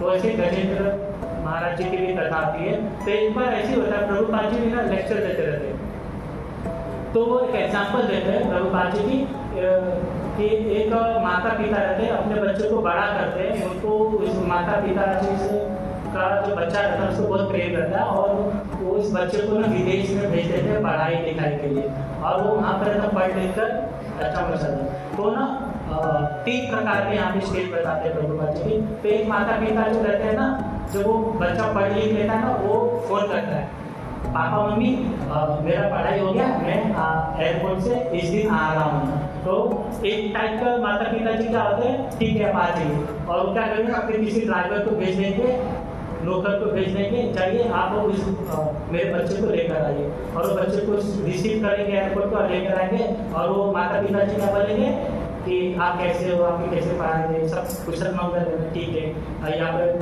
प्रसाद रखा हुआ, प्रसाद खा लीजिए, आप जाइए, आप लगे हुए आराम करिए। ऐसा माता पिता का ये इसको बोलते एक टाइप का प्रेम। और दूसरा प्रेम क्या रहता है माता पिता जी का, उसका बच्चा फोन करेगा कि माता पिता जी मैं आ रहा हूँ, ये डेट को पहुँचूंगा। तो माता पिता जी बहुत प्रसन्न होता है, मेरा बेटा आ रहा है, उसके लिए घर पर लड्डू बनाएंगे, ये बनाएंगे, उसको जो जो पसंद है वो चीज़ें बनाएंगे, और वो एयरपोर्ट पे जाएंगे लेने के लिए, और एयरपोर्ट से इसको रिसीव करने वाले लेकर आएंगे। अरे बेटा, उसकी माँ आएगी, इसको खिलाएगी, पिताजी का बहुत सेवा और आदर और सम्मान देता है। तो ये एक टाइप का प्रेम है। लेकिन तीसरा टाइप का जो प्रेम है ना, वो सिर्फ कृष्ण भगवान जी करते हैं, और उसको बताते हैं श्रीला प्रभु जी, वो माता पिता जी को बच्चा फोन करेगा, माता पिता जी मैं आ रहा हूँ, तो माता पिता जी को तेरी पढ़ाई लिखाई कंप्लीट हो गई, तू आ रहा है, तू वहीं हो, मैं आ रहा हूँ, हम लोग टिकट बुक करके आएंगे तो ले, और वो लोग टिकट बुक फ्लाइट का बुक करके उसको वहाँ पे जाते हैं, हॉस्टल से रिसीव करके और उसको अच्छे से लेकर आते हैं। तो इसी प्रकार से हम लोग अपने भक्ति का जो कर्म है ना, कृष्ण भगवान जी को समर्पण कर देते हैं ना, तो कृष्ण भगवान जी वो लोग वृंदावन से धाम से ना स्वतः इस धरती को प्रकट होकर उसको लेने के लिए आ जाते हैं। एक गजेंद्र के साथ हुआ था। तो गजेंद्र कैसा था, एक हाथी, मतलब कुछ अपराध कर दिया था, जैसे मैंने अभी आपको अपराध के बारे में बताया ना, 1-2% अपराध बच गया था। वो बहुत अच्छा भक्त था पिछले जन्म में, और वो क्या किया, कुछ अपराध के कारण उसको हाथी का मिल गया, और उस सरोवर में प्रवेश करता है ना, कहा जाता है कि वो जो सरोवर था ना, इतना अच्छा सरोवर था, मनोरंजन था ना, तो उस सरोवर में देवी देवता लोग पिकनिक मनाने के लिए आते थे अपने बच्चे फैमिली के साथ में, इतना मनमोहन सरोवर था। तो और वहाँ पर जो एरिया था ना, उसका गजेंद्र राजा था, और उसके बहुत सारे हाथियाँ थी, पत्नी थी, बच्चे। तो एक दिन क्या करता ना, वो भी सोचता कि हम लोग पिकनिक मनाने जाएंगे, और वो सरोवर में चला जाता है, और वो राजा को घुमान में रहता था, चलते रहता था, ऐसा चलता था तो छोटे छोटे खरगोश हिरण आते थे ना, उनको डरा देता था, करता था, तो वो डर के मारे भाग जाते थे। तो मतलब जब हम लोग अच्छे पोजीशन होते हैं ना, तो छोटे मोटे हम लोग आते हैं तो उनको केयर नहीं करते, उनको इग्नोर कर देते हैं। तो ऐसा नहीं होना चाहिए। तो गजेंद्र भी ऐसे कर रहा था, छोटा खरगोश आ जाता था उसको डरा देता था, ऐसे सब जो प्राणी आते थे ना, और जो घास फूल भी रहता था जैसे तोड़ के फेंक देता था। मतलब ऐसा घमंड, ऐसा अहंकार में हो जाता है, और सरोवर में प्रवेश करता है ना, तो एकदम बच्चों के साथ, पत्नियों के साथ ऐसे एक दूसरे को पानी पिलाना ऐसा कर रहे थे, ऐसा क्रीड़ा कर रहे थे पिकनिक वाला। और तभी क्या हुआ ना, वो इतना एक्साइटेड होता है तो थोड़ा गहरे में चला जाता है, और गहरे में चला जाता है ना, तब तक तो मगरमच्छ डिस्टर्ब हो जाता है, और मगरमच्छ आकर क्या करता है, उनका पैर पकड़ लेता है कसकर, वो घड़ियाल, और उसको क्या लगता है, वो राजा, उसको तभी जोश रहता है, और पैर एकदम जोर से ऐसे करते, उसको लगता है क्या पकड़ लिया, चीटी पीटी आ गया क्या करके, लेकिन वो रहता है घड़ियाल, वो निकालने का प्रयास करता है लेकिन निकाल नहीं पाता है, ठीक है, तो परेशान हो जाता है।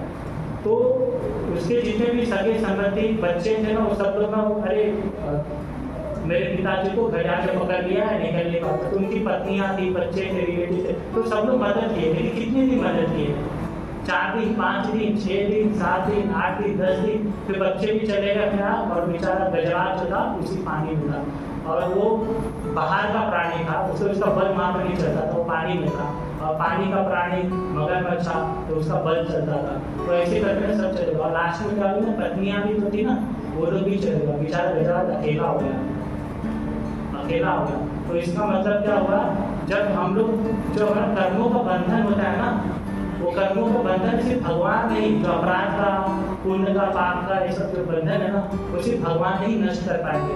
और कोई इस धरती पर हम सोचेंगे कि मेरे पिताजी, मेरे बच्चे, हाँ ये लोग नष्ट कर देंगे, तो कर्मों का जो फंदा होता है ना, वो आध्यात्मिक होता है, उसको कोई नष्ट नहीं कर सकता है। वो केवल सिर्फ भगवान के नाम के जप पर ही उसको नष्ट किया जाता है। तो बहुत दुखी होता है। तो वो पुण्य जन्म में भक्ति किया था और उससे सिर्फ 2-3% का अपराध बचा था। तो कितना कौन से भाव प्रेमा भक्ति पे था। तो तभी ना अचानक से ना एकदम कमल का फूल आता है और उसको दिखता है, और उसके हृदय में ना जब ग्लानि आती है, सब लोग छोड़ के चले जाते हैं ना, तो ग्लानि आती है ना, तो क्या करता है, फूल दिखता है ना, तो उसको भगवान का स्मरण आ जाता है। तो ऐसा कहा जाता है कि जब भक्ति करते हैं ना, तो जिस स्टेज पर हम लोग भक्ति किए रहते हैं ना, वापिस से हमको उतना आत्मज्ञान आ जाता है और वहीं से भक्ति स्टार्ट करना रहता है। तो उसको भक्ति जो पुण्य जन्म किया है ना, उसको याद आ जाता है। और वो जैसे ही कमल का फूल आता है, वो लेता है और भगवान को पुकारता है, हरे कृष्णा कृष्णा कृष्णा हरे हरे, हरे राम राम राम हरे हरे। और सभी आध्यात्मिक जगत में हाँ विष्णु भगवान जी, कृष्ण भगवान जी बोलते हैं, मेरा भक्त दिक्कत में, गरुड़ को बोलते हैं, गरुड़ कहाँ पर हो, रेडी हो जाओ, मुझे मेरा भक्त पुकार रहा है। जैसे वो बच्चे का ना माता पिता जी कौन से फ्लाइट टिकट बुक करके उसको रिसीव करने जाते हैं ना, अब वैसे ही भगवान बोलो वृंदावन धाम से गजराज को रिसीव करने के लिए इस पृथ्वी पर आएंगे। तो कैसे आते, बोलते गरुड़ कहाँ पर हो, रेडी हो जाओ, मेरा भक्त मुझे पुकार रहा है। गरुड़ बोलता है, ठीक है भगवान, मैं रेडी हो जाता हूँ, आप मेरे पीछे विराजमान हो जाइए और मैं मन की गति की स्पीड से चलता हूँ और मैं तुरंत जाऊँगा और आपके भक्त के पास आप जाकर उसका उद्धार कर दीजिए। और वो गरुड़ का होता है ना, चलता है। और जो बोल कहा जाता है साथ में, जो गरुड़ अपने पंखों को ऐसे ऐसे हिलाता है ना, तो सामने में जो हम लोग ये भक्ति का गीत गाते हैं ना, तो एक एक श्लोक, वेद का श्लोक, ये सब निकलता है। इतना मधुर वातावरण, इतना मधुर हो जाता है ना, देवी देवता लोग प्रसन्न हो जाते हैं उस गान को सुनते। तो गरुड़ जब अपना पंख फैलाता था, कैसी ध्वनि निकलती थी, एकदम आवाज। लेकिन गरुड़ का स्पीड ना भगवान को बहुत धीमी लगती है। गरुड़ को बोलते हैं, गरुड़ तुम्हारी आज मुझे स्पीड में बहुत धीमी लगी, बहुत तेज चलो, मेरा भक्त मुझे पुकार रहा है। तो गरुड़ बोलता है, भगवान मैं मेरे पूरे स्पीड से चल रहा हूँ, मेरे से बड़ी स्पीड किसी की इस दुनिया में है नहीं, मैं मन की स्पीड से चल रहा हूँ।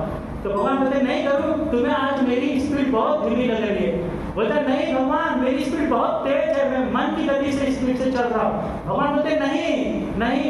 तो क्या करते हैं ना, गरुड़ को अपने उतर जाते हैं और गरुड़ को एक हाथ से पकड़ता है। भगवान इतनी स्पीड में दौड़ते हैं ना, गरुड़ मूर्छित हो जाता है और भगवान यहाँ पर आकर प्रकट हो जाते हैं और उसका सुदर्शन से मगरमच्छ का जो रहता है उसको काट देते और घड़ियाल जो हाथी रहता है उसका उद्धार कर देते। तो इससे क्या आपको पता चलता है कि भगवान स्वतः अपने भक्त को बचाने के लिए इस धरातल पर आते हैं। ठीक है, तो इसी प्रकार से हमारी भक्ति का जो स्टेज है ना, यहाँ पर ये भक्ति योग में कृष्ण भगवान जी अर्जुन को समझाते हैं, जो मेरी भक्ति करता है ना, तो मैं उसको जन्म मृत्यु से निकाल देता हूँ। और ये स्टेजेज है, श्रद्धा, साधु संग, भजन क्रिया, अनंत निवृत्ति, निष्ठा, रुचि, आसक्ति, भाव।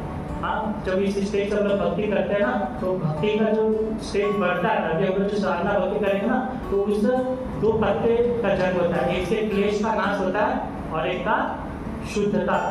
तो हमें शुद्ध गुण आता है। जब हम लोग भगवान कृष्ण का भक्ति करते हैं तो भगवान में, देवी देवता में जो गुण रहता है ना, वो हमारे हृदय में गुण विकसित होता है और उस गुण के साथ हम लोग भगवान कृष्ण की अच्छे से भक्ति करते हैं। तो मैं सब लोग से उम्मीद करूँगा कि हम सब लोग भगवान का नाम का जप का अच्छे से माला करेंगे और अपनी साधना भक्ति करेंगे। जैसे वैष्णव आचार्य और इस्कॉन मंदिर के आपको श्रील प्रभुपाद जी ने जो ये भक्ति मार्ग का रास्ता सिखाया, उस रास्ते पर चलते हुए कृष्ण को प्राप्त करेंगे। हरे कृष्णा कृष्णा कृष्णा हरे हरे, हरे राम राम राम हरे हरे। मैं भी अपने वाणी को विराम नहीं दूंगा। हरे कृष्ण।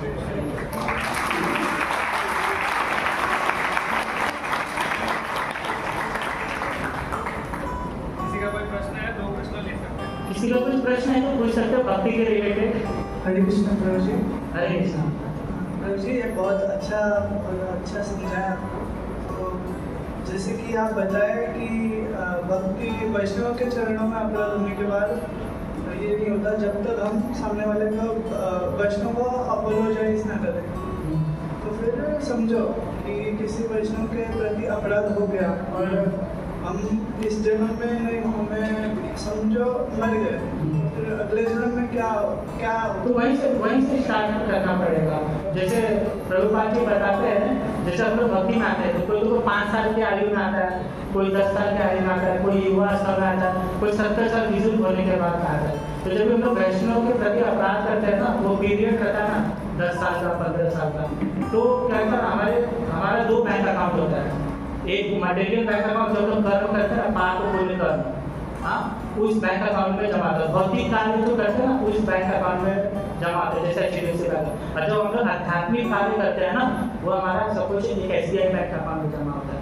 तो जो हम लोग भौतिक कार्य करते हैं ना, वो बैंक में जमा होता है। जैसे आपने 1 लाख जमा कर दिया और वो उसको निकाल के वो हम लोग हमारे जीवन में वैसे हमको कष्ट मिलते हैं और वैसे हम लोग इंद्रिय तृप्ति के लिए भौतिक सुख सुविधा मिलता है जो हमने कर्म किया है उस बैंक अकाउंट में। लेकिन जो आध्यात्मिक कर्म रहता है ना, जो हम लोग भक्ति करते हैं, वो स्पेशल बैंक अकाउंट रहता है, उसमें वो नष्ट नहीं होता है। जैसे आपने अपराध कर दिया तो आप चाहोगे कि मेरे से अपराध हुआ है, मैं इसको क्षमा कर दिए, तो वो बैंक अकाउंट रहेगा ना, तो इसमें बोलेंगे नहीं आपने अपराध किया, एक काम करो 10 साल आप प्रायश्चित करो, 10 साल प्रायश्चित करो, फिर आओ तो ये जो इसका ये अपराध का है, आप इसका फल मिलेगा।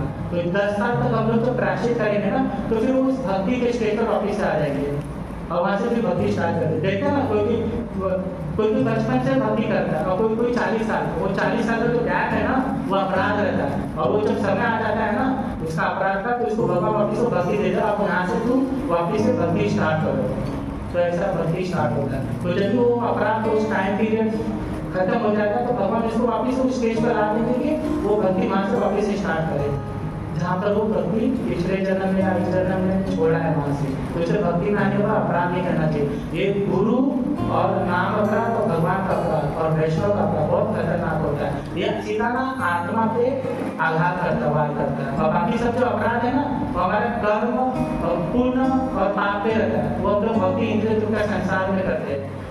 ठीक है प्रभु जी, लेकिन इसलिए ना भगवान और गुरु और वैष्णव का अपराध कभी नहीं करते। ये अपराध से ना बहुत मुश्किल होता है पाप नहीं करना। देखते हैं ना ब्रह्मा जी कैसे बच गए। हरे कृष्ण। और किसी का है प्रश्न?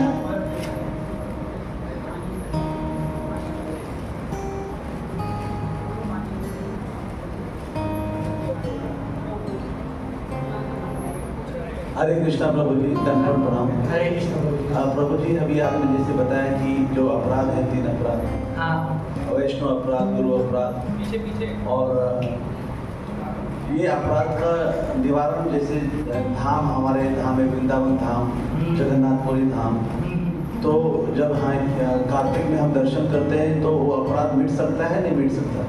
मिटेगा ना। इसके लिए तो साधु भगवान इसके लिए तो आए, चैतन्य महाप्रभु जी आए, कृष्ण भगवान जी स्वयं आए, अपने पार्षदों को भेजे। किसने भेजे? ये सब तो उन्होंने अपराध किया, अपराध निवृत्ति कर सके। जैसे धाम के प्रति अपराध हो गया, तो वो धाम के प्रति आपका अपराध लग गया है, तो कैसे निवृत्ति होगा? तो उस धाम के प्रति आपको गुणगान करना है, उसका महिमा का गुणगान करना है, और वो महिमा का और जो धाम के प्रति आपने अपराध कर दिया, उसका जब गुणगान करोगे और नाम का और कृष्ण का और वैष्णव का आश्रय लोगे, गुरु का आश्रय लोगा, तो अपराध नष्ट हो जाता है। धन्यवाद। ठीक है ना। जैसे भगवान के प्रति ब्रह्मा जी ने अपराध किया, तो कैसे आगे 3 लाख बार नाम लिए और वो अपराध को कैसे एंड में नष्ट कर दिए, उसी प्रकार होता है। तो जिसके प्रति हम लोग अपराध करते हैं, उसका गुणगान, उसका नाम, उसका महिमा का गुणगान करना है, या तो गुणगान सुनना है और नाम का आश्रय लेना और भगवान का आश्रय लेना, तो वो अपराध नष्ट हो जाता है, चाहे कितना भी बड़ा अपराध होगा। लेकिन अपराध करना नहीं, अपराध करोगे तो वापिस से आपको उस पीरियड तक वापिस से आपका ब्लॉक हो जाता है। आध्यात्मिक जगत जो प्रगति रहती है ना, तो 20 साल, 25 साल, 10 जन्म, 20 जन्म वापिस आ जाए, फिर आपका भक्ति का स्टेटस रहती है, फिर भगवान वहाँ पर वापिस आपको स्टार्ट करने का मौका देते हैं भक्ति करने। ठीक है, और किसी का प्रश्न है? प्रभु जी, और एक क्वेश्चन था कि जो वृंदावन में 84 कोस है, 84 कोस। हाँ हाँ अगर 84 कोस करने के बाद फिर कोई गलती से वैष्णव अपराध हो जाता है वही है। तो लागू होगा कि नहीं होगा? अपराध होगा तो लागू हो जाएगा। अच्छा। लेकिन वो वैष्णव समाज जो है ना, वो वैष्णव जो है ना, वो नाम जो भागवत गुरु का आश्रय लिया ही है। सोल्यूशन एक ही है, मार्ग एक ही है, उसके दूसरा कोई उपाय नहीं है। यही प्रोसेस, यही इसको बोलते भक्ति हो। भगवान बोलते हैं कोई मार्ग नहीं है, कोई मार्ग नहीं है, कोई मार्ग नहीं। यही मार्ग सबको आध्यात्मिक जगत में जाना है और कोई दूसरा मार्ग है ही नहीं भक्ति। तो इसके लिए तो हम लोग आके भक्ति कर रहे हैं, नाम स्मरण कर रहे हैं। भगवान इतना बड़ा मंदिर प्रभु पाची के द्वारा क्यों बनवाया? ताकि हम लोग अपने अपराध को नष्ट कर सके। अनंत जन्मों से अपराध कर रहे प्रभु जी, एक जन्म का नहीं। इसलिए तो हमारे हृदय में भगवान दिख नहीं रहे, स्वरूप सिद्धि प्राप्ति नहीं हो रही है। तो ये नाम, साधु संग, वैष्णव संग, हाँ, भगवान का नाम का गुणगान, भगवान का नाम, गुण, लीला का श्रवण का आश्रय लो और गुरु का आश्रय लो और नाम का आश्रय लो, सब पाप को नष्ट कर दो और इसी जन्म का आध्यात्मिक जगत में चले जाओगे। हरे कृष्णा।